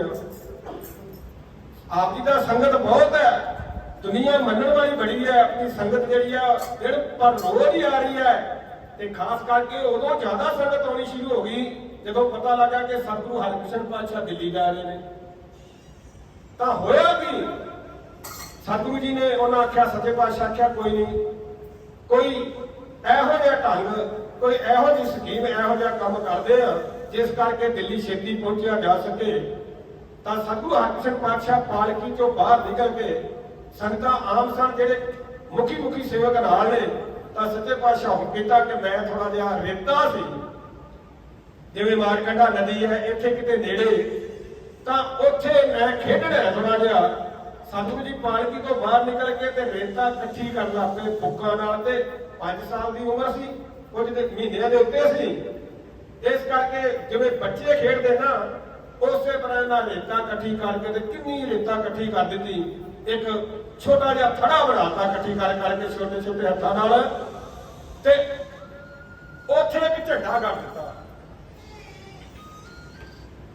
ਜਿਸ ਵੇਲੇ ਝੰਡਾ ਕਰ ਦਿੱਤਾ ਨਾ ਇੱਕ, ਤਾਂ ਹੋਇਆ ਕਿ ਸਤਿਗੁਰੂ ਹਰਿਕ੍ਰਿਸ਼ਨ ਪਾਤਸ਼ਾਹ ਨੇ ਹੁਕਮ ਕਰ ਦਿੱਤਾ, ਸੇਵਕ ਨੂੰ ਹੁਕਮ ਕੀਤਾ ਕਿ ਸੰਗਤ ਨੂੰ ਕਹਿ ਦਿਓ ਕਿ ਜਿਸ ਨੇ ਵੀ ਕੋਈ ਆਪਣੀ ਮਨੋਕਾਮਨਾ ਮਨ 'ਚ ਧਾਰਨ ਕੀਤੀ ਹੋਈ ਹੈ, ਕੋਈ ਸ਼ੁਭ ਭਾਵਨਾ ਹੈ, ਕੋਈ ਸੁਖਣਾ ਸੁੱਖ ਹੈ, ਉਹ ਸਾਰੀ ਭੇਟਾ ਜਿਹੜੀ ਇੱਥੇ ਥੜੇ ਤੇ ਮੱਥਾ ਟੇਕਦੇ ਹੋ, ਤੇ ਇੱਥੋਂ ਮੱਥਾ ਟੇਕ ਕੇ ਹੁਣ ਸਾਰੇ ਵਾਪਸ ਚਲੇ ਜਾਣ। ਜਿੰਨੇ ਵੀ ਉਹਨਾਂ ਇੱਥੇ ਮੱਥਾ ਟੇਕ ਕੇ ਵਾਪਸ ਜਾਣ, ਉਹਦੀਆਂ ਮਨੋਕਾਮਨਾ ਪੂਰਨ ਹੋਣਗੀਆਂ, ਉਹਦੇ ਦੁੱਖ ਦਲਿੱਦਰ ਦੂਰ ਹੋਣਗੇ। ਪਰ ਕੋਈ ਵੀ ਹੁਣ ਜਿਹੜਾ ਅੱਗੇ ਨਾ ਜਾਵੇ। ਹੁਣ ਸ਼ਾਹੀ ਹੁਕਮ ਸੀ ਸਤਿਗੁਰੂ ਹਰਿਕ੍ਰਿਸ਼ਨ ਪਾਤਸ਼ਾਹ ਦਾ। ਫਿਰ ਜਿਹੜੀਆਂ ਸੰਗਤਾਂ ਮਗਰੋਂ ਆਉਂਦੀਆਂ ਨੇ, ਸਤਿਗੁਰੂ ਜੀ ਕੁਝ ਚਿਰ ਉੱਥੇ ਰੁਕੇ, ਫਿਰ ਅੱਗੇ ਚੱਲ ਪਏ, ਤੇ ਜਿਹੜੇ ਬਾਕੀ ਆਉਂਦੇ ਨੇ ਉਹ ਫਿਰ ਉਹਨਾਂ ਨੂੰ ਹੁਕਮ ਦਾ ਪਤਾ ਲੱਗ ਗਿਆ, ਫਿਰ ਉੱਥੇ ਹੀ ਭੇਟਾ ਰੱਖ ਕੇ ਤੇ ਮੱਥਾ ਟੇਕ ਕੇ ਵਾਪਸ ਮੁੜਦੇ ਗਏ। ਅੱਗੇ ਕਿਤੇ ਪੰਜੋਖਰਾ ਪਿੰਡ ਆ ਗਿਆ।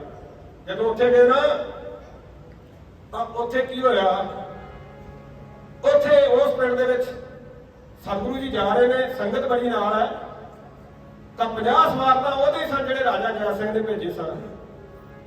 ਤਾਂ ਲੋਕ ਪਿੰਡ ਦੇ ਇਕੱਠੇ ਹੋਏ, ਲਾਲ ਚੰਦ ਪੰਡਤ, ਉਹਨੂੰ ਪਤਾ ਲੱਗਾ ਭਈ ਇਹ ਕੌਣ ਹੈ? ਕੋਈ ਰਾਜਾ ਮਹਾਰਾਜਾ? ਇੰਨੀ ਸੰਗਤ ਹੈ, ਕੌਣ ਹੈ? ਉਹਨਾਂ ਆਖਿਆ ਸਤਿਗੁਰੂ ਨਾਨਕ ਦੇਵ ਪਾਤਸ਼ਾਹ ਦੀ ਗੱਦੀ ਤੇ ਬਿਰਾਜਮਾਨ ਸਤਿਗੁਰੂ ਹਰਿਕ੍ਰਿਸ਼ਨ ਪਾਤਸ਼ਾਹ ਨੇ। ਇਸ ਤਰ੍ਹਾਂ ਦੇ ਨੇ, ਕਹਿੰਦੇ ਨੇ 5.5 ਸਾਲ ਦੀ ਤਕਰੀਬਨ ਉਮਰ ਹੈ। ਕਹਿਣ ਲੱਗੇ ਹੈ ਨਾਮ ਕੀ ਹੈ? ਸਤਿਗੁਰੂ ਹਰਿਕ੍ਰਿਸ਼ਨ ਪਾਤਸ਼ਾਹ। ਕਹਿਣ ਲੱਗੇ ਦੁਆਪਰ ਯੁੱਗ ਵਿੱਚ ਕ੍ਰਿਸ਼ਨ ਭਗਵਾਨ ਹੋਏ ਨੇ, ਇਹ ਕੋਈ ਉਦੋਂ ਵੀ ਵੱਡਾ ਗੁਰੂ ਹੈ। ਉਹਦਾ ਗੀਤਾ ਆਚਾਰਨ ਕੀਤੀ, ਅੱਜ ਨੂੰ ਉਹਨਾਂ ਨੇ ਗਿਆਨ ਦਿੱਤਾ। ਜੇ ਸੱਚੀ ਮੁੱਚੀ ਇਹਨਾਂ ਨੇ ਆਪਣਾ ਨਾਮ ਹਰਿਕ੍ਰਿਸ਼ਨ ਰੱਖਿਆ ਤੇ ਇਹ ਵੀ ਗੀਤਾ ਦੇ ਅਰਥ ਕਰਕੇ ਸੁਣਾਉਣ, ਮੈਂ ਤਾਂ ਮੰਨਾਂਗਾ। ਉਹ ਸਿੱਖ ਨੇ ਜਿਹਨੇ ਸੁਣਿਆ ਉਹਨੇ ਜਾ ਕੇ ਅਰਜ਼ ਕਰ ਦਿੱਤੀ। ਮੁਖੀ ਸੇਵਕ ਨੂੰ ਉਹਨੇ ਸਤਿਗੁਰਾਂ ਨੂੰ ਅਰਜ਼ ਕੀਤੀ ਕਿ ਸੱਚੇ ਪਾਤਸ਼ਾਹ ਇਸ ਤਰ੍ਹਾਂ ਇੱਕ ਪੰਡਤ ਲਾਲ ਚੰਦ ਹੈ, ਉਹ ਆਹ ਗੱਲ ਕਹਿੰਦਾ। ਤਾਂ ਸਤਿਗੁਰੂ ਹਰਿਕ੍ਰਿਸ਼ਨ ਪਾਤਸ਼ਾਹ ਕਹਿਣ ਲੱਗੇ ਉਹਨੂੰ ਲੈ ਆਓ ਇੱਥੇ। ਪੰਡਿਤ ਜੀ ਨੂੰ ਬੁਲਾਇਆ ਗਿਆ, ਆ ਗਏ। ਦੂਰੋਂ ਹੀ ਸਤਿ ਸ੍ਰੀ ਜੀ ਨਮਸਕਾਰ। ਕਈ ਵਾਰੀ ਆਪਾਂ ਕਿਤੇ ਸਤਿ ਸ੍ਰੀ ਅਕਾਲ ਬੁਲਾਉਂਦੇ ਆ ਤੇ ਅੰਦਰੋਂ ਹੁੰਦੀ ਹੈ ਤੇ ਕਈ ਵਾਰੀ ਓਪਰੀ ਹੁੰਦੀ ਹੈ। ਉਹਨੇ ਓਪਰੀ ਜੀ ਸਤਿ ਸ੍ਰੀ ਅਕਾਲ ਇਸ ਤਰ੍ਹਾਂ ਨਿਭ ਕੇ ਤੇ ਖਲੋ ਗਿਆ ਕਰਕੇ, ਕਿ ਉਹ ਆਕੜਿਆ ਹੋਇਆ ਸੀ, ਪਹਿਲਾਂ ਪੜ੍ਹਿਆ ਸੀ ਬੜਾ। ਤਾਂ ਉਹਨੇ ਆਖਿਆ ਜੀ ਤੁਸੀਂ ਗੁਰੂ ਅਖਵਾਉਂਦੇ ਹੋ, ਤੁਹਾਡਾ ਨਾਮ ਸਤਿਗੁਰੂ ਹਰਿਕ੍ਰਿਸ਼ਨ ਹੈ ਤੇ ਮੈਨੂੰ ਗੀਤਾ ਦੇ ਅਰਥ ਕਰਵਾ ਕੇ ਵਿਖਾ ਦਿਓ, ਮੈਂ ਤੁਹਾਨੂੰ ਮੰਨ ਲਾਂਗਾ। ਸਤਿਗੁਰੂ ਹਰਿਕ੍ਰਿਸ਼ਨ ਪਾਤਸ਼ਾਹ ਕਹਿਣ ਲੱਗੇ ਪੰਡਿਤ ਜੀ, ਜੇ ਮੈਂ ਤੁਹਾਨੂੰ ਅਰਥ ਕਰਕੇ ਵਿਖਾਤੇ ਨਾ ਤਾਂ ਮੈਂ ਸੋਢੀ ਕੁਲ ਵਿੱਚੋਂ ਹਾਂ। ਤਾਂ ਤੁਸੀਂ ਆਖਣਾ ਵੀ ਇਹ ਤਾਂ ਸੋਢੀ ਕੁਲ ਵਿੱਚੋਂ ਨੇ, ਇਹਨਾਂ ਦੇ ਵੱਡੇ ਵੀ ਗੁਰੂ ਸਨ ਤੇ ਇਹ ਆਪਣੀ ਸ਼ਕਤੀ ਨਾਲ ਇਹਨਾਂ ਨੇ ਕਰ ਦਿੱਤਾ ਹੈ। ਤੇ ਜੇ ਮੈਂ ਤੁਹਾਨੂੰ ਉਦਾਂ ਵੀ ਇਹਦੇ ਕਰਕੇ ਵਿਖਾਤੇ ਤਾਂ ਤੁਸੀਂ ਆਖਣਾ ਇਹ ਵੱਡੇ ਘਰਾਂ ਦੇ ਨੇ ਤੇ ਇਹਨਾਂ ਨੇ ਕਿਤੋਂ ਪੜ੍ਹੀ ਹੋਈ ਆ ਤਾਂ ਇਹਨਾਂ ਤਾਂ ਕਰ ਦਿੱਤੇ ਨੇ। ਤੁਸੀਂ ਇਸ ਤਰ੍ਹਾਂ ਕਰੋ, ਜਿਹੜਾ ਕੁਝ ਨਹੀਂ ਜਾਣਦਾ, ਜਿਹੜਾ ਸਭ ਤੋਂ ਮੂਰਖ ਬੰਦਾ ਤੁਹਾਡੇ ਪਿੰਡ 'ਚ ਨਾ, ਉਹਨੂੰ ਲੈ ਆਓ, ਉਹ ਗੀਤਾ ਦੇ ਅਰਥ ਦਾ ਉਹ ਕਰਕੇ ਵਿਖਾਏਗਾ ਤੁਹਾਨੂੰ। ਇਹ ਫਿਰ ਗਏ ਲੱਭਦੇ ਨਾ ਭੇਜਿਆ ਬੰਦਾ। ਛੱਜੂ ਝੀਵਰ ਸੀ, ਉਹ ਗੂੰਗਾ ਸੀ, ਲੋਕਾਂ ਦੇ ਘਰਾਂ ਵਿੱਚ ਪਾਣੀ ਭਰਦਾ ਸੀ, ਖੂਹਾਂ ਤੋਂ ਪਾਣੀ ਭਰ ਕੇ ਤੇ ਘਰਾਂ ਵਿੱਚ ਛੱਡ ਕੇ ਆਉਣਾ ਤੇ ਬੋਰ ਸੰਗਦਾ ਨਹੀਂ ਸੀ। ਉਹਨੂੰ ਲੈਂਦਾ। ਤਾਂ ਜਦੋਂ ਆਇਆ ਤਾਂ ਸਤਿਗੁਰੂ ਹਰਿਕ੍ਰਿਸ਼ਨ ਪਾਤਸ਼ਾਹ ਦਾ ਦਰਸ਼ਨ ਕੀਤਾ, ਵੈਸੇ ਹੀ ਨਿਹਾਲ ਹੋ ਗਿਆ। ਤਾਂ ਫਿਰ ਸਤਿਗੁਰੂ ਹਰਿਕ੍ਰਿਸ਼ਨ ਪਾਤਸ਼ਾਹ ਫਿਰ ਕਹਿਣ ਲੱਗੇ ਦੱਸੋ ਪੰਡਿਤ ਜੀ ਹੁਣ ਕਿਵੇਂ ਕਰਨੀ ਆ? ਕਹਿਣ ਲੱਗੇ ਪੜ੍ਹੋ ਕੋਈ ਸ਼ਲੋਕ। ਤਾਂ ਉਹ ਜਦੋਂ ਸ਼ਲੋਕ ਪੜ੍ਹਨ ਲੱਗ ਪਿਆ ਤਾਂ ਉਹਦੇ ਸਿਰ ਦੇ ਉੱਤੇ ਸਤਿਗੁਰੂ ਹਰਿਕ੍ਰਿਸ਼ਨ ਪਾਤਸ਼ਾਹ ਨੇ ਛੜੀ ਰੱਖੀ। ਉਹ ਤਾਂ ਬੋਲਣ ਲੱਗ ਪਿਆ, ਪਿੰਗਲ ਪਰਬਤ ਪਾਰ ਪਰੇ ਖਲ ਚਤਰਬ ਕੀਤਾ। ਕਹਿੰਦੇ ਨੇ ਉਹਨੂੰ ਸਿਆਣਾ ਬਣਾਤਾ, ਉਹਨੂੰ ਮੂਰਖ ਨੂੰ ਸਿਆਣਾ ਬਣਾਤਾ। ਉਹ ਫਿਰ ਗੀਤਾ ਦੇ ਅਰਥ ਇਹੋ ਜਿਹੇ ਕਰ ਸੁਣਾਏ, ਇੱਕ ਪੰਕਤੀ ਦੇ ਕਈ ਅਰਥ। ਫਿਰ ਜਦੋਂ ਛੱਜੂ ਝੀਵਰ ਕੋਈ ਗੱਲ ਆਖੇ ਤੇ ਪੰਡਤ ਨੂੰ ਕੋਈ ਗੱਲ ਅਰਥ ਨਾ ਆਏ। ਅਖੀਰ ਫਿਰ ਸਤਿਗੁਰੂ ਹਰਿਕ੍ਰਿਸ਼ਨ ਪਾਤਸ਼ਾਹ ਦੇ ਚਰਨਾਂ ਤੇ ਡਿੱਗ ਪਿਆ। ਕਹਿਣ ਲੱਗਾ ਸੱਚੇ ਪਾਤਸ਼ਾਹ ਤੁਸੀਂ ਉਹੀ ਸਰੂਪ ਹੋ ਦੁਆਪਰ ਯੁੱਗ ਵਾਲਾ, ਤ੍ਰੇਤੇ ਯੁੱਗ ਵਾਲਾ, ਤੁਸੀਂ ਸਤਿਗੁਰੂ ਨਾਨਕ ਦਾ ਰੂਪ ਹੋ। ਹੁਣ ਕਿਰਪਾ ਕਰੋ ਤੇ ਮੈਨੂੰ ਵੀ ਆਪਣਾ ਸਿੱਖ ਬਣਾ ਲਾ। ਤੇ ਆਖਿਆ ਕਿ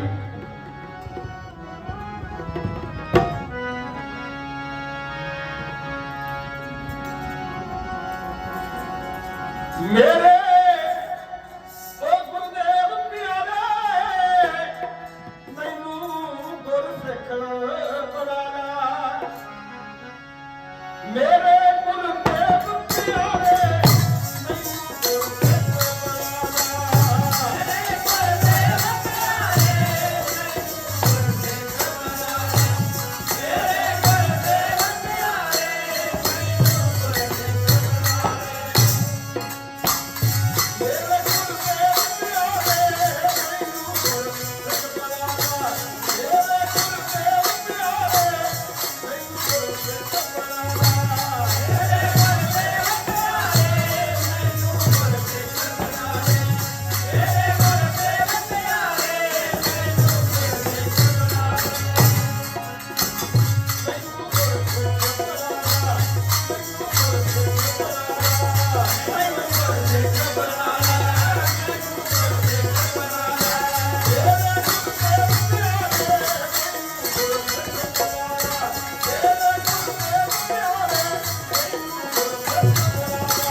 ਮੈਨੂੰ ਆਪਣਾ ਸਿੱਖ ਬਣਾ ਲਓ।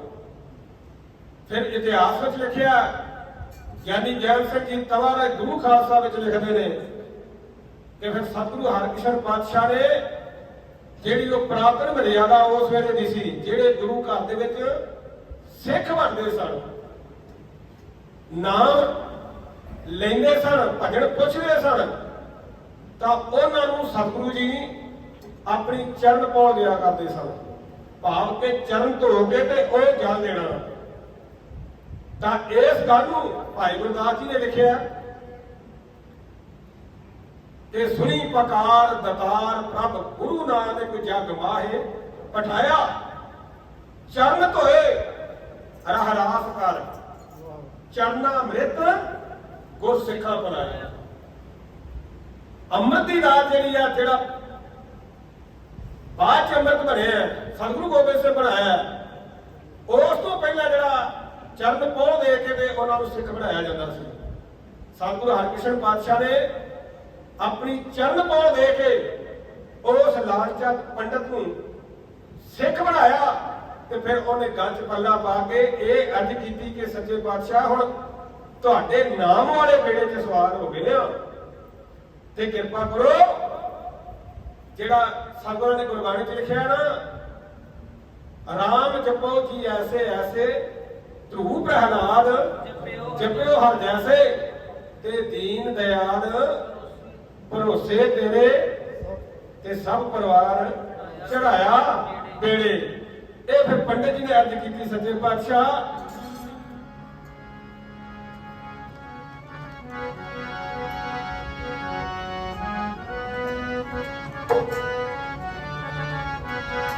ਕਿਰਪਾ ਕਰੋ, ਮੇਰਾ ਬੇੜਾ ਕਰ ਦੇ ਪਾਰ, ਮੇਰਾ ਬੇੜਾ ਕਰ ਦੇ ਪਾਰ, ਤੇਰੇ ਦਰ ਪਾਰ ਆ ਗਿਆ।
ਕਿਰਪਾ ਕਰੋ, ਬਖਸ਼ਿਸ਼ ਕਰੋ।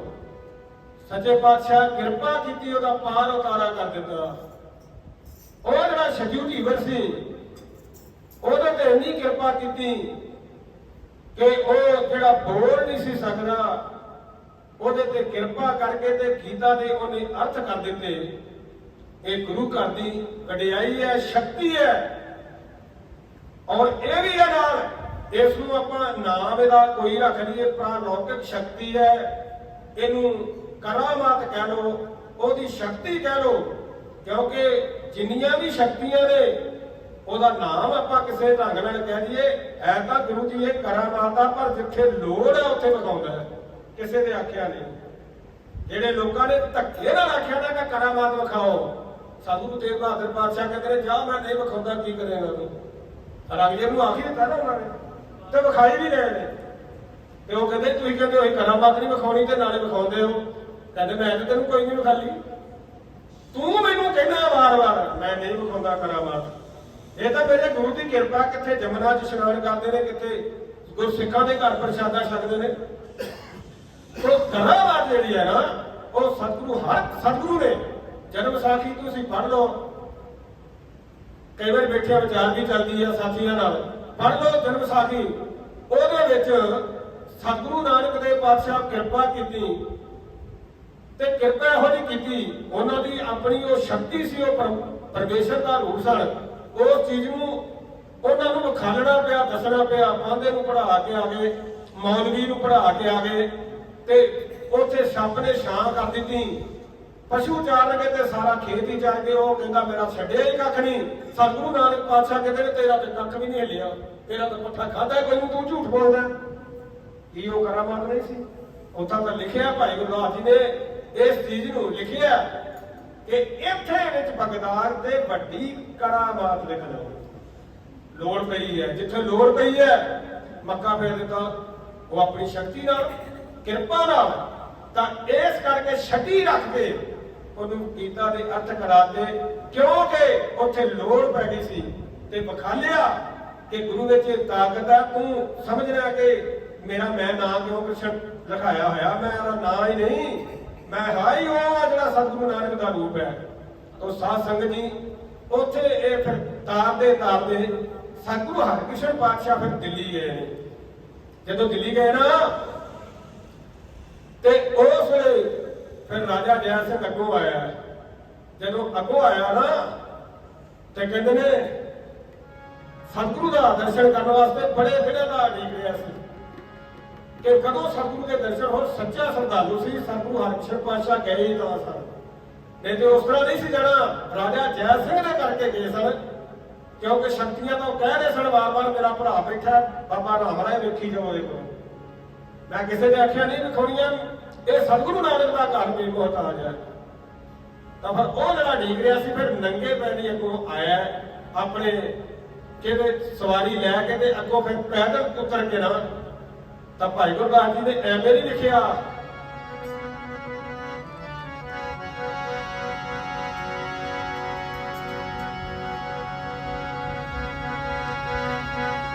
ਜੇ ਸਿੱਖ ਜਿਹੜਾ ਸਤਿਗੁਰੂ ਦੇ ਕੋਲ ਭੱਜ ਕੇ ਆਉਂਦਾ ਤਾਂ ਸਤਿਗੁਰੂ ਵੀ ਇੱਥੋਂ ਹੋ ਕੇ ਜਾ ਕੇ ਉਹਨੂੰ ਮਿਲਦਾ। ਉਹ ਗੁਰੂ ਕੋਟ ਪੈਂਦਾ ਆਗੇ ਤੋਏ ਲੈ ਰਹਾ,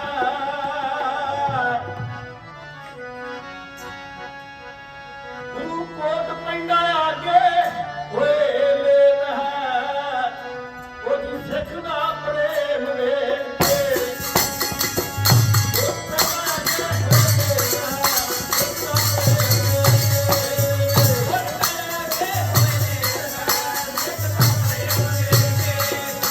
What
ਆ ਤੁਹਾਡੇ ਇਲਾਕੇ ਦੇ ਵਿੱਚ ਇੱਧਰ ਮੋਗੇ ਵਾਲੇ ਪਾਸੇ ਲੋਕੋ ਬੰਦਨੀ ਹੈ ਪਿੰਡ, ਜਿੱਥੇ ਬਾਬਾ ਜੋਰਾ ਸਿੰਘ ਜੀ ਬਹੁਤ ਗੁਰਮਤਿ ਦਾ ਪ੍ਰਚਾਰ ਕਰਦੇ ਰਹੇ। ਉਹਨਾਂ ਨੇ ਇੱਕ ਸਮਾਗਮ ਤੇ ਸਾਨੂੰ ਅੰਮ੍ਰਿਤਸਰ ਬੁਲਾਇਆ ਸੀ, ਉੱਥੇ ਕੀਰਤਨ ਕਰਕੇ ਆਏ ਸਾਂ। ਤੇ ਇੱਥੇ ਲੋਕੋ ਬੰਦਨੀ ਦੇ ਵਿੱਚ ਜਵਾਹਰ ਦਾਸ ਦੀ ਨਿਰਮਲੇ ਸਾਧੂ ਭਾਈ ਕੀ ਡਰੌਲੀ ਉਹਨਾਂ ਦਾ ਪਿੰਡ ਸੀ, ਜਿੱਥੇ ਸਾਧੂ ਹਰਗੋਬਿੰਦ ਸਾਹਿਬ ਪਾਤਸ਼ਾਹ ਜੀ ਆਪਣੇ ਸਾਧੂ ਸਾਈਂ ਦਾਸ ਕੋਲ ਆ ਕੇ ਉਹਦੇ ਪ੍ਰੇਮ ਉਹਦੇ ਬੱਝੇ ਹੋਏ ਕਈ ਦਿਨ ਰਹਿ ਕੇ ਜਾਂਦੇ ਸਨ। ਅੱਜ ਵੀ ਉੱਥੇ ਬੜਾ ਵੱਡਾ ਗੁਰਦੁਆਰਾ ਬਣਿਆ ਹੋਇਆ ਹੈ। ਤੇ ਇਹਨਾਂ ਦਾ ਆਪਣਾ ਨਗਰ ਜਿਹੜਾ ਸੀ ਨਾ ਜਵਾਹਰ ਦਾਸ, ਇਹਨਾਂ ਦਾ ਆਪਣਾ ਨਗਰ ਸੀ ਸੋਹਰ ਤਰਨਤਾਰਨ ਦੇ ਲਾਗੇ। ਉੱਥੋਂ ਚੱਲ ਕੇ ਆਏ ਸਨ ਤੇ ਇੱਥੇ ਨਾਨਕੇ ਸਨ ਭਾਈ ਕੀ ਡਰੌਲੀ, ਤਾਂ ਇੱਥੇ ਰਹਿੰਦੇ ਸਨ। ਤੇ ਇੱਥੋਂ ਥੋੜੀ ਜਿਹੀ ਜਵਾਨੀ ਅਵਸਥਾ ਵਿੱਚ ਨਾ ਇਹ ਉੱਥੇ ਇੱਕ ਡੇਰਾ ਸੀ ਬਾਹਰ, ਤੇ ਉੱਥੋਂ ਦੇ ਉਹਨਾਂ ਕੋਲ ਜਾ ਕੇ ਬੈਠ ਕੇ, ਗੁਲਾਬ ਸਿੰਘ ਉਹਨਾਂ ਦਾ ਨਾਮ ਸੀ, ਉਹਨਾਂ ਕੋਲ ਬਹਿ ਕੇ ਇਹਨਾਂ ਨੇ ਪਾਠ ਕਰਨਾ ਸਿੱਖਿਆ। ਫਿਰ ਹੌਲੀ ਹੌਲੀ ਮਨ ਉਪਰਾਮ ਹੋ ਗਿਆ ਤੇ ਪੈਸਾ ਬੜਾ ਸੀ ਘਰ, ਤੇ ਘਰੋਂ ਚੋਰੀ 5000 ਰੁਪਇਆ ਕੱਢ ਕੇ ਨਾ ਜਵਾਹਰ ਦਾਸ ਜੀ ਤੇ 2500 ਰੁਪਇਆ ਤਾਂ ਉਹ ਸਾਧੂ ਨੂੰ ਦੇ ਦਿੱਤਾ ਜਿਹਦੇ ਕੋਲ ਜਾਂਦੇ ਸਨ ਵੀ ਆਪਣੇ ਜਿਹੜੇ ਚੇਲੇ ਵਾਲੇ ਉਹਨਾਂ ਨੂੰ ਵਸਤਰ ਬਣਾ ਦਿਓ। ਤੇ 2500 ਰੁਪਇਆ ਲੈ ਕੇ ਨਾ ਇਹ ਹਰਿਦੁਆਰ ਚਲੇ ਗਏ ਸਨ। ਤੇ ਉੱਥੇ ਜਾ ਕੇ ਬੜੇ ਨਿਰਮਲੇ ਸਾਧੂਆਂ ਦਾ ਦਰਸ਼ਨ ਕੀਤਾ। ਨਿਰਮਲੇ ਸਾਧੂ ਜ਼ਿਆਦਾ ਉੱਥੇ ਜਾ ਕੇ ਬਣੇ ਸਨ ਤੇ ਉੱਥੇ ਵੀ ਕਈ ਸਾਲ ਰਹੇ। ਜਦੋਂ ਗਏ ਤੇ ਪਿਤਾ ਤਾਂ ਹੈ ਨਹੀਂ ਸੀ, ਮਾਤਾ ਨੂੰ ਪਤਾ ਲੱਗਿਆ, ਨਾਲ ਆਪਣੇ ਭਰਾਤਾ ਨੂੰ ਭਾਵ ਕੇ ਜਵਾਹਰ ਦਾਸ ਦੇ ਮਾਮੇ ਸਰਦੂਲ ਸਿੰਘ ਨੂੰ ਨਾਲ ਲੈ ਕੇ ਫਿਰ ਹਰਿਦੁਆਰ ਗਏ। ਉੱਥੋਂ ਪੁੱਛ ਪਛਾ ਕੇ ਤੇ ਇਹਨੂੰ ਜਾ ਕੇ ਪਤਾ ਕੀਤਾ, ਜਵਾਹਰ ਦਾਸ ਨੂੰ ਮਿਲੇ। ਮਾਂ ਦੀ ਮਮਤਾ ਜਾਗੀ ਤਾਂ ਜਾ ਕੇ ਮਾਂ ਜਦੋਂ ਮਿਲੀ ਜੀ ਘੁੱਟ ਕੇ ਕਾਲਜੇ ਨਾਲ ਲਾਇਆ, ਪੁੱਤਰ ਤੂੰ ਕਿਉਂ ਬੀਤ ਰਾਤ ਸਾਧੂ ਬਣ ਗਿਆ, ਤੂੰ ਇੱਥੇ ਆ ਗਿਆ, ਤੇਰਾ ਪਿਤਾ ਵੀ ਨਹੀਂ ਹੈਗਾ, ਮਾਂ ਕੱਲੀ ਨੂੰ ਛੱਡ ਕੇ ਆ ਗਿਆ, ਇੱਥੇ ਕੀ ਕਰਦਾ ਤੂੰ? ਕਹਿਣ ਲੱਗਾ ਮਾਤਾ ਮੈਂ ਬਸ ਮੈਨੂੰ ਇਹ ਜੀਵਨ ਦੀ ਖੇਡ ਹੋਰ ਤਰ੍ਹਾਂ ਦਿਸੀ ਹੈ, ਮੈਂ ਘਰ ਵਾਪਸ ਨਹੀਂ ਜਾਣਾ। ਬੜੇ ਤਰਲੇ ਕੀਤੇ, ਕਹਿਣ ਲੱਗੇ ਨਹੀਂ ਮਾਤਾ ਮੈਂ ਆਵਾਂਗਾ ਜ਼ਰੂਰ, ਪਰ ਮੈਂ ਹੁਣ ਨਹੀਂ ਜਾਣਾ। ਉਹਨਾਂ ਨੂੰ ਫਿਰ ਵਾਪਸ ਭੇਜ ਦਿੱਤਾ। ਫਿਰ ਉੱਥੇ ਰਹੇ ਹਰਿਦੁਆਰ ਕਿੰਨੀ, ਉੱਥੇ ਜਾ ਕੇ ਵੀ ਬੜੀ ਬੰਦਗੀ ਕੀਤੀ ਪਰ ਸ਼ਾਂਤੀ ਨਹੀਂ ਹੋਈ। ਫਿਰ ਕੋਈ ਸਾਧੂ ਦੀ ਸੇਵਾ ਕਰਦੇ ਸਨ ਬੜੀ, ਤਾਂ ਉਹ ਸਾਧੂ ਨੇ ਆਖਿਆ ਕਿ ਤੁਸੀਂ ਬੜੀ ਮੇਰੀ ਸੇਵਾ ਕਰਦੇ ਹੋ ਪਰ ਇੱਕ ਕੰਮ ਕਰਦੇ ਹੋ, ਮੇਰਾ ਅੰਤ ਸਮਾਂ ਆ ਗਿਆ ਤੇ ਤੁਸੀਂ ਕਿਸੇ ਤਰੀਕੇ ਨਾਲ ਮੈਨੂੰ ਜਿਉਂਦੇ ਹਰਿਮੰਦਰ ਸਾਹਿਬ ਪਹੁੰਚਾ ਦਿਓ, ਮੈਂ ਆਪਣਾ ਸਰੀਰ ਉੱਥੇ ਜਾ ਕੇ ਛੱਡਣਾ ਹੈ।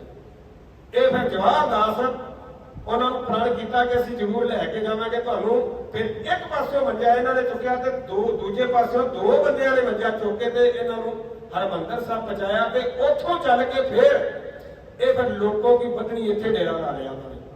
ਬਾਹਰ ਉੱਥੇ ਬਾੜੀ ਬਣਾ ਲਈ, ਇੱਕ ਛੋਟਾ ਜਿਹਾ ਬਗੀਚੀ ਲਾ ਲਈ, ਆਪਣੇ ਮਾਤਾ ਨੂੰ ਮਿਲੇ, ਪਰਿਵਾਰ ਨੂੰ ਮਿਲੇ। ਪਰ ਉਹ ਮਨ ਜਿਹੜਾ ਉਪਰਾਮ ਹੋਇਆ, ਇੱਥੇ ਬੈਠੇ ਸਨ ਤੇ ਇੱਥੇ ਫਿਰ ਬੈਠਿਆ ਨਾ ਫਿਰ ਬੜੇ ਉਦਾਸ ਹੋ ਗਏ ਵੀ ਇੰਨੇ ਵਰੇ ਪਾਠ ਕੀਤਾ, ਇੰਨੇ ਵਰੇ ਹਰਿਦੁਆਰ ਲਾਇਆ ਪਰ ਸ਼ਾਂਤੀ ਕੋਈ ਨਹੀਂ ਹੋਈ। ਉਹ ਕੋਈ ਪੂਰਾ ਗੁਰੂ ਹੈ ਵੀ ਕਿ ਨਹੀਂ ਦੁਨੀਆ ਦੇ ਉੱਤੇ। ਫਿਰ ਮਹੰਤ ਸਰਦਾਰ ਸੈਦੋ, ਆ ਸੈਦੋ ਜਿਹੜਾ ਪਿੰਡ ਹੈ, ਇੱਥੇ ਫਿਰ ਇਹਨਾਂ ਨੂੰ ਪਤਾ ਲੱਗਿਆ ਕਿ ਉੱਥੇ ਇੱਕ ਪੂਰਾ ਸਾਧੂ ਹੈ। ਫਿਰ ਉੱਥੇ ਗਏ ਤੇ ਉੱਥੇ ਜਾ ਕੇ ਮੱਥਾ ਟੇਕਿਆ। ਹੋਰ ਵੀ ਬੜੀ ਸੰਗਤ ਆਈ ਸੀ, ਬੜੇ ਸਾਧੂ ਸਨ, ਸਵਾਮੀ ਸਰਦਾਰ ਜੀ। ਤੇ ਕਹਿਣ ਲੱਗੇ ਭਈ ਹੁਣ ਗੁਰੂ ਜਿਹੜਾ ਪ੍ਰਗਟ ਹੋ ਗਿਆ, ਜਿਹੜਾ ਇਸ ਅੰਗਰੇਜ਼ ਦੀਆਂ ਜਿਹੜੀਆਂ ਪੁੱਟ ਕੇ ਖਾਰੇ ਸਮੁੰਦਰ ਚ ਸੁੱਟ ਦੇਵੇਗਾ। ਕਹਿਣ ਲੱਗੇ ਸਾਨੂੰ ਤਾਂ ਦੱਸੋ ਕਿੱਥੇ ਹੋਇਆ ਗੁਰੂ ਪ੍ਰਗਟ? ਕਹਿਣ ਲੱਗੇ ਦੱਸਣ ਦਾ ਹੁਕਮ ਨਹੀਂ, ਪਰ ਗੁਰੂ ਪ੍ਰਗਟ ਹੋ ਗਿਆ।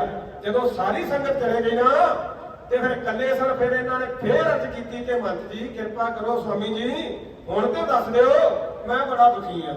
ਉਹਨਾਂ ਆਖਿਆ ਪਿਆਰਿਆ ਤੂੰ ਇਸ ਤਰ੍ਹਾਂ ਕਰ, ਆਪਣੇ ਡੇਰੇ ਚਲੇ ਜਾ, ਉਹ ਆਪੇ ਹੀ ਆਪਣਾ ਤੋਂ ਪਿਆਰਾ ਭੇਜੇਗਾ ਜਿਹੜਾ ਤੈਨੂੰ ਉੱਥੇ ਲੈ ਜਾਏਗਾ, ਤੂੰ ਖਹਿੜਾ ਨਾ ਕਰ, ਆਪੇ ਲੈ ਜਾਏਗਾ। ਸਾਧ ਸੰਗਤ ਜੀ ਫਿਰ ਆਪਣਾ ਇੱਥੇ ਡੇਰਾ ਲਾ ਲਿਆ। ਇੱਥੇ ਵੀ ਕਿੰਨਾ ਚਿਰ ਰਹੇ।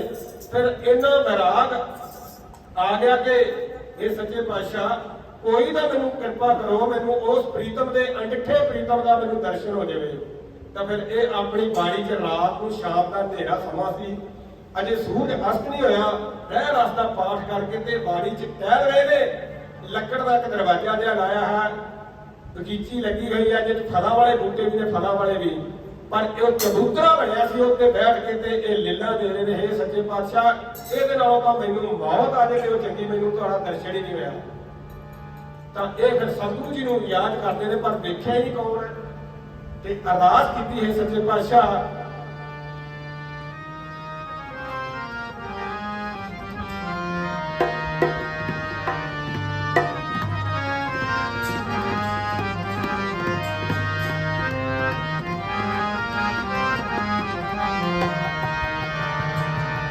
ਕੋਈ ਆਣ ਮਿਲਾਵੇ ਮੇਰਾ ਨਾਥ, ਕੋਈ ਪ੍ਰੀਤਮ ਪਿਆਰਾ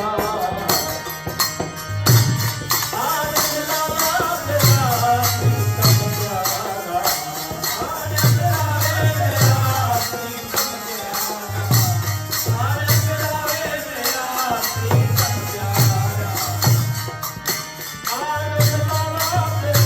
ਪ੍ਰੀਤਮ ਪਿਆਰਾ, ਆਣ ਮਿਲਾਵੇ ਮੇਰਾ ਪ੍ਰੀਤਮ ਪਿਆਰਾ।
ਇਤਿਹਾਸ ਲੱਭਾ ਮੈਂ ਸਿਰਫ ਟੂਕ ਦੇਣ ਲੱਗਾ ਕਿ ਫਿਰ ਉਸ ਵੇਲੇ ਭਾਈ ਸਮੁੰਦਰ ਸਿੰਘ ਜੀ ਖੋਤਿਆਂ ਵਾਲੇ ਜਿੱਥੇ ਆਨੰਦ ਕਾਰਜ ਦੀ ਰਸਮ ਹੋਈ ਸੀ, ਆਨੰਦ ਕਾਰਜ ਦਾ ਮੁੱਢ ਵੱਢਿਆ ਸੀ ਸਤਿਗੁਰੂ ਰਾਮ ਸਿੰਘ ਜੀ ਨੇ। ਉਸ ਪਿੰਡ ਦੇ ਭੈਣੀ ਸਾਹਿਬ ਗਏ ਹੋਏ ਸਨ, ਸਤਿਗੁਰੂ ਰਾਮ ਸਿੰਘ ਜੀ ਦੇ ਸਿੱਖ ਬਣੇ ਹੋਏ ਸਨ, ਭਾਈ ਸਮੁੰਦਰ ਸਿੰਘ ਉੱਥੇ ਰਹਿ ਰਹੇ ਸਨ। ਤਾਂ ਮੇਲਾ ਆ ਗਿਆ ਬਸੰਤ ਦਾ, ਸੰਗਤਾਂ ਨੇ ਮੇਲਾ ਮਨਾਉਣਾ ਸੀ ਸਤਿਗੁਰੂ ਰਾਮ ਸਿੰਘ ਦੀ ਹਜ਼ੂਰੀ ਵਿੱਚ। ਤਾਂ ਸਤਿਗੁਰੂ ਰਾਮ ਸਿੰਘ ਜੀ ਨੇ ਭਾਈ ਸਮੁੰਦਰ ਸਿੰਘ ਨੂੰ ਸੱਦ ਕੇ ਆਖਿਆ, ਭਾਈ ਜਾਓ ਪਿੰਡ ਨੂੰ, ਬੜੇ ਦਿਨ ਹੋ ਗਏ ਨੇ ਤੇ ਹੋਰ ਸੰਗਤਾਂ ਨੂੰ ਲੈ ਕੇ ਆਓ। ਤਾਂ ਭਾਈ ਸਮੁੰਦਰ ਸਿੰਘ ਜੀ ਕਹਿਣ ਲੱਗੇ, ਜੀ ਸੱਚੇ ਪਾਤਸ਼ਾਹ ਤੁਹਾਡੇ ਚਰਨ ਕਮਲਾਂ ਦੀ ਜਿਹੜੀ ਪ੍ਰੀਤੀ ਹੈ, ਜਿਹੜੀ ਬਖਸ਼ਿਸ਼ ਹੈ, ਉਹ ਇੰਨੀ ਮਿੱਠੀ ਹੈ, ਜੀ ਨਹੀਂ ਕਰਦਾ ਪਿੰਡ ਜਾਣ ਨੂੰ। ਇੱਥੋਂ ਤੁਹਾਡੇ ਚਰਨਾਂ ਦਾ ਵਿੱਚ ਆਨੰਦ ਬਣਿਆ ਹੋਇਆ ਹੈ। ਸਤਿਗੁਰੂ ਰਾਮ ਸਿੰਘ ਕਹਿੰਦੇ ਨਹੀਂ ਪਿਆਰਿਓ ਜਾਓ ਤੇ ਸਾਡੇ ਹੱਥੋਂ ਪਤਾ ਨਹੀਂ ਕਿੰਨਿਆਂ ਦਾ ਹੋਰ ਭਲਾ ਹੋਣਾ। ਇਹ ਭਾਈ ਸਮੁੰਦਰ ਸਿੰਘ ਫਿਰ ਲੈ ਕੇ ਹੁਕਮ ਆਏ ਤੇ ਇੱਥੋਂ ਲੋਕੋਂ ਬੱਦਣੀ ਤੋਂ ਅੱਗੇ ਨਾ ਆਪਣੇ ਪਿੰਡ ਖੋਟੇ ਜਾਣਾ ਸੀ। ਪਿੰਡ ਖੋਟੇ ਜਾਣਾ ਸੀ ਤੇ ਇੱਧਰ ਭਾਈ ਜਵਾਹਰ ਦਾਸ ਜਿਹੜੇ ਸਨ ਨਾ, ਇਹ ਸ਼ਾਮ ਨੂੰ ਇਸ ਤਰ੍ਹਾਂ ਦੇ ਸ਼ਬਦ ਪੜ੍ਹ ਰਹੇ ਨੇ ਵੀ ਕੋਈ ਮਿਲਾ ਦੇ ਮੈਨੂੰ, ਕੋਈ ਇਹੋ ਜਿਹਾ ਗੁਰੂ ਨੂੰ ਮਿਲਾਉਣ ਵਾਲਾ ਹੋਵੇ। ਤੇ ਬੜੀ ਮਿੱਠੀ ਆਵਾਜ਼, ਬੜੀ ਮਿੱਠੀ ਆਵਾਜ਼ ਚ, ਪਰ ਆਵਾਜ਼ ਮਿੱਠੀ ਹੈ ਪਰ ਵਿੱਚ ਦਰਦ ਜਿਹੜਾ ਅੰਤਾਂ ਦਾ ਵੀ। ਇਹ ਤਾਂ ਕੋਈ ਗੁਰੂ ਦਾ ਪਿਆਰਾ ਵਿਛੜਿਆ ਹੋਇਆ ਗੁਰੂ ਨੂੰ ਯਾਦ ਕਰ ਰਿਹਾ ਹੈ। ਇਹ ਕੋਲੋਂ ਦੀ ਲੰਘਣ ਲੱਗੇ, ਕੜਵਾ ਫੜਿਆ ਹੋਇਆ, ਝੋਲਾ ਫੜਿਆ ਹੋਇਆ, ਕਮਰ ਕਸਾ ਲਾਇਆ, ਗਲ ਚ ਮਾਲਾ, ਇਹ ਦਸਤਾਰ ਸਦਾਈ, ਗੁਰਮੁਖੀ ਬਾਣਾ ਪਾਇਆ ਤੇ ਵੇਖਿਆ, ਕਹਿਣ ਲੱਗੇ ਆਵਾਜ਼ ਆ ਰਹੀ ਹੈ, ਕੌਣ ਹੈ, ਇੰਨਾ ਦੁਖੀ ਕੌਣ ਹੈ। ਇਹ ਫਿਰ ਉੱਥੋਂ ਦੀ ਬਗੀਚੀ ਦੇ ਕੋਲੋਂ ਦੀ ਜਦੋਂ ਵੇਖਿਆ ਤੇ ਉਹ ਬੂਹਾ ਖੋਲਿਆ ਲੱਕੜ ਦਾ, ਤਾਂ ਇਹ ਸਿੱਧੇ ਆ ਗਏ ਜਿੱਥੇ ਚਬੂਤਰੇ ਤੇ ਜਵਾਹਰ ਦਾਸ ਜੀ ਬੈਠੇ ਸਨ ਤੇ ਅੱਖਾਂ ਮੀਟੀਆਂ। ਤਾਂ ਸਤਿਗੁਰੂ ਨੂੰ ਕਿਸੇ ਅਣਡਿੱਠੇ ਪ੍ਰੀਤ ਨੂੰ ਯਾਦ ਕਰ ਰਹੇ ਨੇ। ਤਾਂ ਇਹਨਾਂ ਨੇ ਦੂਰੋਂ ਨਮਸਕਾਰ ਕੀਤੀ, ਉਹਨੂੰ ਕੋਈ ਪਤਾ ਨਹੀਂ ਕੌਣ ਆਇਆ। ਲੇਕਿਨ ਭਾਈ ਸਮੁੰਦਰ ਸਿੰਘ ਜੀ ਖੋਟਿਆਂ ਵਾਲੇ ਗਲ 'ਚ ਪੱਲਾ ਪਾ ਕੇ ਤੇ ਸਤਿਗੁਰੂ ਰਾਮ ਸਿੰਘ ਦੇ ਚਰਨਾਂ 'ਚ ਅਰਜ਼ ਕਰਨ ਲੱਗ ਪਏ, ਸੱਚੇ ਪਾਤਸ਼ਾਹ ਕਿਰਪਾ ਕਰੋ, ਇਹ ਕੋਈ ਵਿਛੜਿਆ ਹੋਇਆ ਇਹਨੂੰ ਆਪਣੇ ਚਰਨਾਂ ਨਾਲ ਜੋੜੋ। ਕੌਣ ਹੈ? ਇੱਧਰੋਂ ਇਹ ਅਰਦਾਸ ਕਰ ਰਹੇ ਨੇ, ਉਧਰੋਂ ਉਹਨਾਂ ਦੀਆਂ ਅੱਖਾਂ ਬੰਦ ਰਹੇ। ਜਦੋਂ ਇਹਨਾਂ ਦੀਆਂ ਅੱਖਾਂ ਬੰਦ ਹੋ ਗਈਆਂ ਅਰਦਾਸ ਕਰਦੇ ਆ ਤੇ ਉਹਨਾਂ ਨੇ ਉਹਨਾਂ ਚਿਰ ਨੂੰ ਖੋਲੀਆਂ ਤਾਂ ਵੇਖਿਆ ਸਾਹਮਣੇ ਕੋਈ ਇੱਕ ਬਹੁਤ ਸੁੰਦਰ ਮੂਰਤੀ, ਬੜਾ ਸੁੰਦਰ ਪਹਿਰਾਵਾ ਪਾਇਆ, ਗੁਰਮੁਖ ਹੈ। ਤਾਂ ਉਹਨਾਂ ਚੰਗੀ ਤਰ੍ਹਾਂ ਨੀਝ ਲਾ ਕੇ ਵੇਖਿਆ, ਕਹਿਣ ਲੱਗੇ ਕਿਤੇ ਮੈਂ ਸੁਪਨਾ ਤਾਂ ਨਹੀਂ ਵੇਖਦਾ। ਸਰੀਰ ਨੂੰ ਹਟਾਇਆ, ਕਹਿਣ ਲੱਗੇ ਸੁਪਨਾ ਨਹੀਂ, ਇਹ ਤਾਂ ਕੋਈ ਉਹਦਾ ਪਿਆਰਾ ਆਇਆ ਹੈ। ਫਿਰ ਉਧਰੋਂ ਅਰਦਾਸ ਕਰਕੇ ਉਹ ਹਟੇ ਤਾਂ ਫਿਰ ਆਪਸ ਵਿੱਚ ਫਤਿਹ ਫਤੂਹੀ ਦੀ ਸਾਹ ਜਿਹੜੀ ਬਿਠਾ ਲਿਆ। ਕਹਿਣ ਲੱਗੇ ਕੌਣ ਹੋ, ਕਿਵੇਂ ਹੈ ਇੱਥੇ ਤੁਸੀਂ ਇੰਨੀਆਂ ਦਰਦ ਭਰੀਆਂ ਆਵਾਜ਼ਾਂ ਕਰ ਰਹੇ ਹੋ। ਕਹਿਣ ਲੱਗੇ ਮੈਂ ਬੜੇ ਪਾਠ ਕੀਤੇ ਨੇ, ਮੈਂ ਹਰਿਦੁਆਰ ਗਿਆ, ਮੇਰਾ ਆਹ ਪਿੰਡ ਹੈ, ਇਹ ਦਿਨ ਹੋ ਗਏ ਨੇ, ਇੰਨੀਆਂ ਰੁੱਤਾਂ ਲੰਘ ਗਈਆਂ ਨੇ, ਅਜੇ ਤੱਕ ਮੈਨੂੰ ਸਤਿਗੁਰੂ ਦਾ ਦਰਸ਼ਨ ਨਹੀਂ ਹੋਇਆ। ਤੇ ਕਹਿਣ ਲੱਗੇ ਭਾਈ ਸਮੁੰਦਰ ਸਿੰਘ ਜੀ, ਪਹਿਲਾਂ ਤਾਂ ਉਹਨਾਂ ਆਖਿਆ ਜਲ ਪਾਣੀ ਕੋਈ ਛਕੋ। ਕਹਿਣ ਲੱਗੇ ਜੀ ਜਲ ਪਾਣੀ ਤਾਂ ਮੈਂ ਆਪਣਾ ਹੀ ਆ ਗੜਵਾ ਮੈਂ ਆਪਣੇ ਹੀ ਲੈ ਕੇ ਸਕਦਾ। ਕਹਿਣ ਲੱਗੇ ਮੇਰੀ ਚਿੱਪੀ ਐ ਚੋਂ ਪਾਣੀ ਲੈ ਲਓ। ਕਹਿਣ ਲੱਗੇ ਨਹੀਂ ਤੁਸੀਂ ਖੂਹ ਦੱਸੋ। ਕਹਿਣ ਲੱਗੇ ਆਹ ਖੂਹ ਹੈ। ਖੂਹ ਜੋ ਜਲ ਲਿਆ, 5 ਇਸ਼ਨਾਨਾ ਕੀਤਾ, ਉਹਦੀ ਕੁਟੀਆ 'ਚ ਬੈਠ ਕੇ ਤੇ ਫਿਰ ਭਾਈ ਸਮੁੰਦਰ ਸਿੰਘ ਨੇ ਆਖਿਆ ਕਿ ਤੁਹਾਡਾ ਜਿਹੜਾ ਮਨੋਰਥ ਹੁਣ ਪੂਰਾ ਹੋ ਗਿਆ ਤੇ ਸਤਿਗੁਰੂ ਰਾਮ ਸਿੰਘ ਸੱਚੇ ਪਾਤਸ਼ਾਹ ਤੁਹਾਡੇ ਭੁੱਲੇ ਭਟਕੇ ਜੀਆਂ ਨੂੰ ਚਰਨੀ ਲਾਉਣ ਵਾਸਤੇ ਕਿਰਪਾ ਕਰਦੇ ਨੇ। ਮੈਂ ਭੈਣੀ ਸਾਹਿਬ ਤੋਂ ਆਇਆ। ਕਹਿਣ ਲੱਗੇ ਕੌਣ, ਕੀ ਨਾਮ ਉਹਨਾਂ ਦਾ? ਕਹਿੰਦੇ ਨੇ ਸਤਿਗੁਰੂ ਰਾਮ ਸਿੰਘ ਜੀ। ਨਾਮ ਸੁਣਦੇ ਠੰਡ ਪੈ ਗਈ। ਰਾਤ ਉੱਥੇ ਨੇ, ਸਵੇਰੇ ਜਾਣ ਲੱਗੇ ਆਪਣੇ ਨਗਰ ਤਾਂ ਉਹਨਾਂ ਨੂੰ ਰਸਤਾ ਦੱਸ ਦਿੱਤਾ ਕਿ ਇਸ ਤਰ੍ਹਾਂ ਜਾਓ ਤੇ ਲੁਧਿਆਣੇ ਤੋਂ ਇਦਾਂ ਗਾਂ ਜਾਓ, ਕਹਿੰਦੇ ਉੱਥੇ ਭੈਣੀ ਪਿੰਡ 'ਚ ਪਹੁੰਚ ਜਾਇਓ। ਸਾਧ ਸੰਗਤ ਜੀ, ਉਹ ਸਾਧੂ ਜਿਹੜਾ ਕਈ ਵਰ੍ਹਿਆਂ ਤੋਂ ਯਾਦ ਕਰ ਰਿਹਾ ਸੀ, ਅੱਜ ਜਦੋਂ ਭੈਣੀ ਸਾਹਿਬ ਦੀ ਜੂਝ ਗਿਆ ਨਾ ਤੇ ਮਨ 'ਚ ਵਿਚਾਰ ਆ ਗਈ ਤੇ ਜੇ ਪੂਰਾ ਸਤਿਗੁਰੂ ਹੈ ਨਾ ਤੇ ਫਿਰ ਅੱਗੋਂ ਆ ਕੇ ਮਿਲੇ ਭਾਈ ਜਵਾਹਰ ਦਾਸ ਜੀ, ਜਿਹੜੇ ਇੱਕ ਪਾਸੇ ਲੀਲਾ ਲੈਂਦੇ ਸਨ ਪਰ ਹੁਣ ਪ੍ਰੀਖਿਆ ਵੇਖਣ ਕਰ ਰਹੇ ਨੇ ਤੇ ਪੂਰਾ ਗੁਰੂ ਹੋਵੇ। ਤਾਂ ਫਿਰ ਸਤਿਗੁਰੂ ਰਾਮ ਸਿੰਘ ਸੱਚੇ ਪਾਤਸ਼ਾਹ, ਉਹਨਾਂ ਦੀਆਂ 2 ਲੜਕੀਆਂ ਸਨ, ਬੀਬੀ ਨੰਦਾ ਤੇ ਬੀਬੀ ਦਇਆ ਕੌਰ।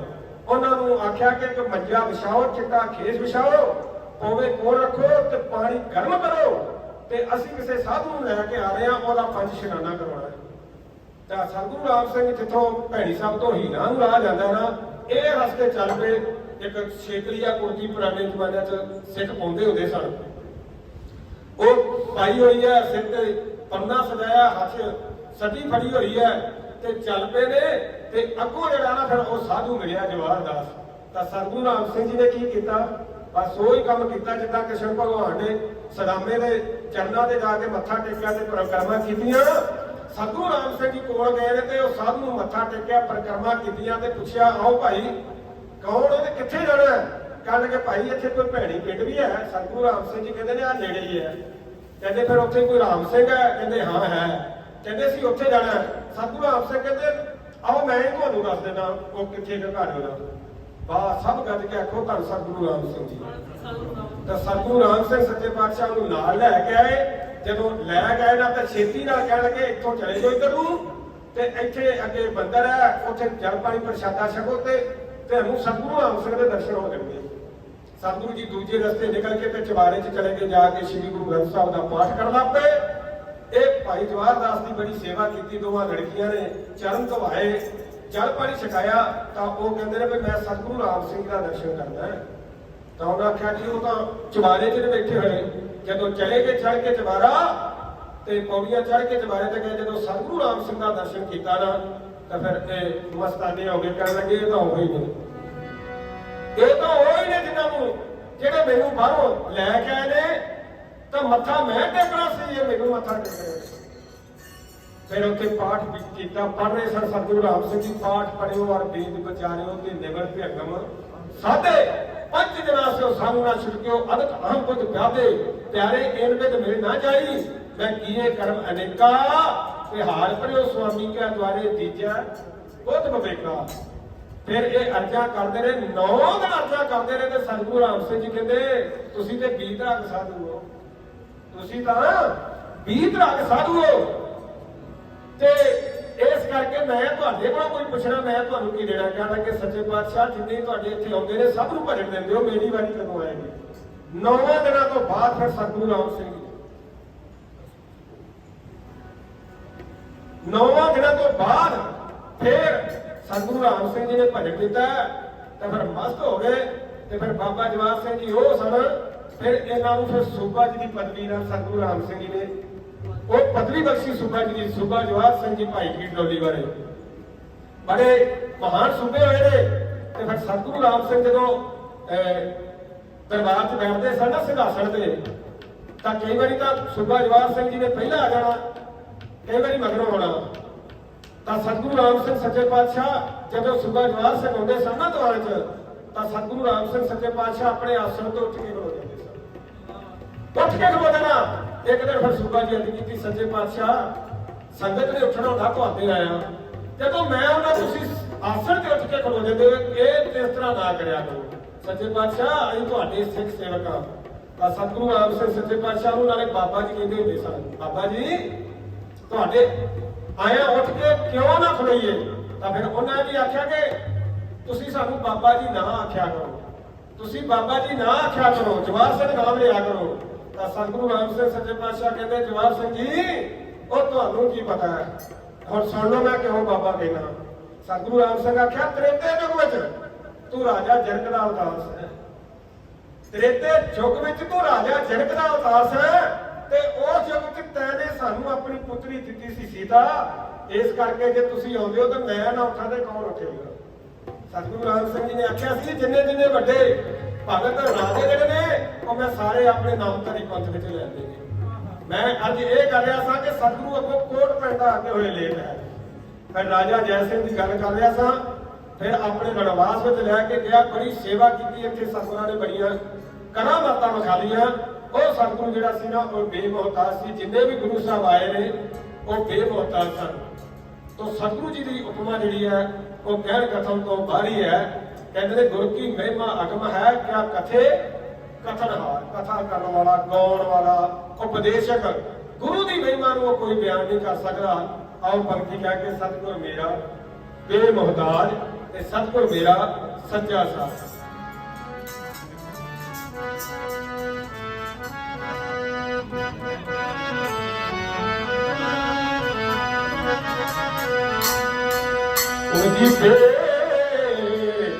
मोहताज सतगुर मेरा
ਸਦਾ ਬੇਮੁਹਤਾਜ ਹੈ। ਸਮਾਂ ਕਿਵੇਂ ਆਉਂਦਾ ਹੈ? ਸਤਿਗੁਰੂ ਜੀ ਤੁਹਾਨੂੰ ਪਤਾ ਹੈ ਕਿ ਅੱਜ ਸਤਿਗੁਰੂ ਦਲੀਪ ਸਿੰਘ ਸੱਚੇ ਪਾਤਸ਼ਾਹ ਕਿਰਪਾ ਕਰ ਰਹੇ ਨੇ ਵਿਦੇਸ਼ਾਂ ਵਿੱਚ, ਜਦੋਂ ਇੱਥੇ ਵੀ ਹੁੰਦੇ ਨੇ ਪਰ ਉਹ ਪਰਵਾਹ ਨਹੀਂ ਕਰਦੇ ਜਦੋਂ ਸੱਚੀ ਗੱਲ ਥਾਂ ਥਾਂ ਹੀ ਕਹਿ ਦਿੰਦੇ ਨੇ, ਭਾਵੇਂ ਕਿੰਨਾ ਕੋਈ ਵੱਡਾ ਲੀਡਰ ਹੋਵੇ, ਕੌਣ ਹੋਵੇ, ਉਹ ਨਹੀਂ, ਕਿਉਂਕਿ ਉਹ ਬੇਮੁਹਤਾਜ ਹੈ। ਤੋ ਸਤਿਗੁਰੂ ਜੀ ਕਿਰਪਾ ਕਰ ਰਹੇ ਹਨ। ਸਤਿਗੁਰੂ ਜੀ ਕਿਰਪਾ ਕਰਨ ਸਾਰਿਆਂ ਤੇ ਆਪਾਂ ਆਪਣੀ ਨੀਂਦਰ ਨੂੰ ਤਿਆਗ ਕੇ ਤਾਂ ਇੱਥੇ ਸਾਧ ਸੰਗਤ ਦੇ ਵਿੱਚ ਕੁਝ ਘੜੀ ਸਤਿਗੁਰੂ ਜੀ ਦਾ ਜਸ ਕੀਤਾ, ਨਾਮ ਦਾ ਸਿਮਰਨ ਕੀਤਾ। ਜਿੰਨੀ ਸੰਗਤ ਆਈ ਹੈ ਸਭ ਦਾ ਧੰਨਵਾਦ। ਤਾਂ ਸੁਭਾ ਜੀ ਆਏ ਨੇ, ਹੋਰ ਸੰਗਤ ਆਈ ਹੈ, ਸਭ ਦਾ ਹੀ ਧੰਨਵਾਦ। ਇਤਿਹਾਸ ਬੋਲਦੇ ਆ, ਗੁਰਬਾਣੀ ਦਾ ਕੀਰਤਨ ਕਰਦੇ ਆ, ਕੋਈ ਵਾਧਾ ਘਾਟਾ ਹੋ ਗਿਆ ਹੋਵੇ ਤਾਂ ਸਤਿਗੁਰੂ ਜੀ ਬਖਸ਼ਿੰਦ ਹਨ। ਇੱਕ ਵਾਰੀ ਸਾਰੇ ਗੱਜ ਕੇ ਆਖੋ ਧੰਨ ਸ੍ਰੀ ਸਤਿਗੁਰੂ ਨਾਨਕ ਦੇਵ ਜੀ ਮਹਾਰਾਜ। ਫਿਰ ਗੱਜ ਕੇ ਆਖੋ ਧੰਨ ਸ੍ਰੀ ਸਤਿਗੁਰੂ ਦਲੀਪ ਸਿੰਘ। ਵਾਹਿਗੁਰੂ ਜੀ ਕਾ ਖਾਲਸਾ, ਵਾਹਿਗੁਰੂ ਜੀ ਕੀ ਫਤਿਹ।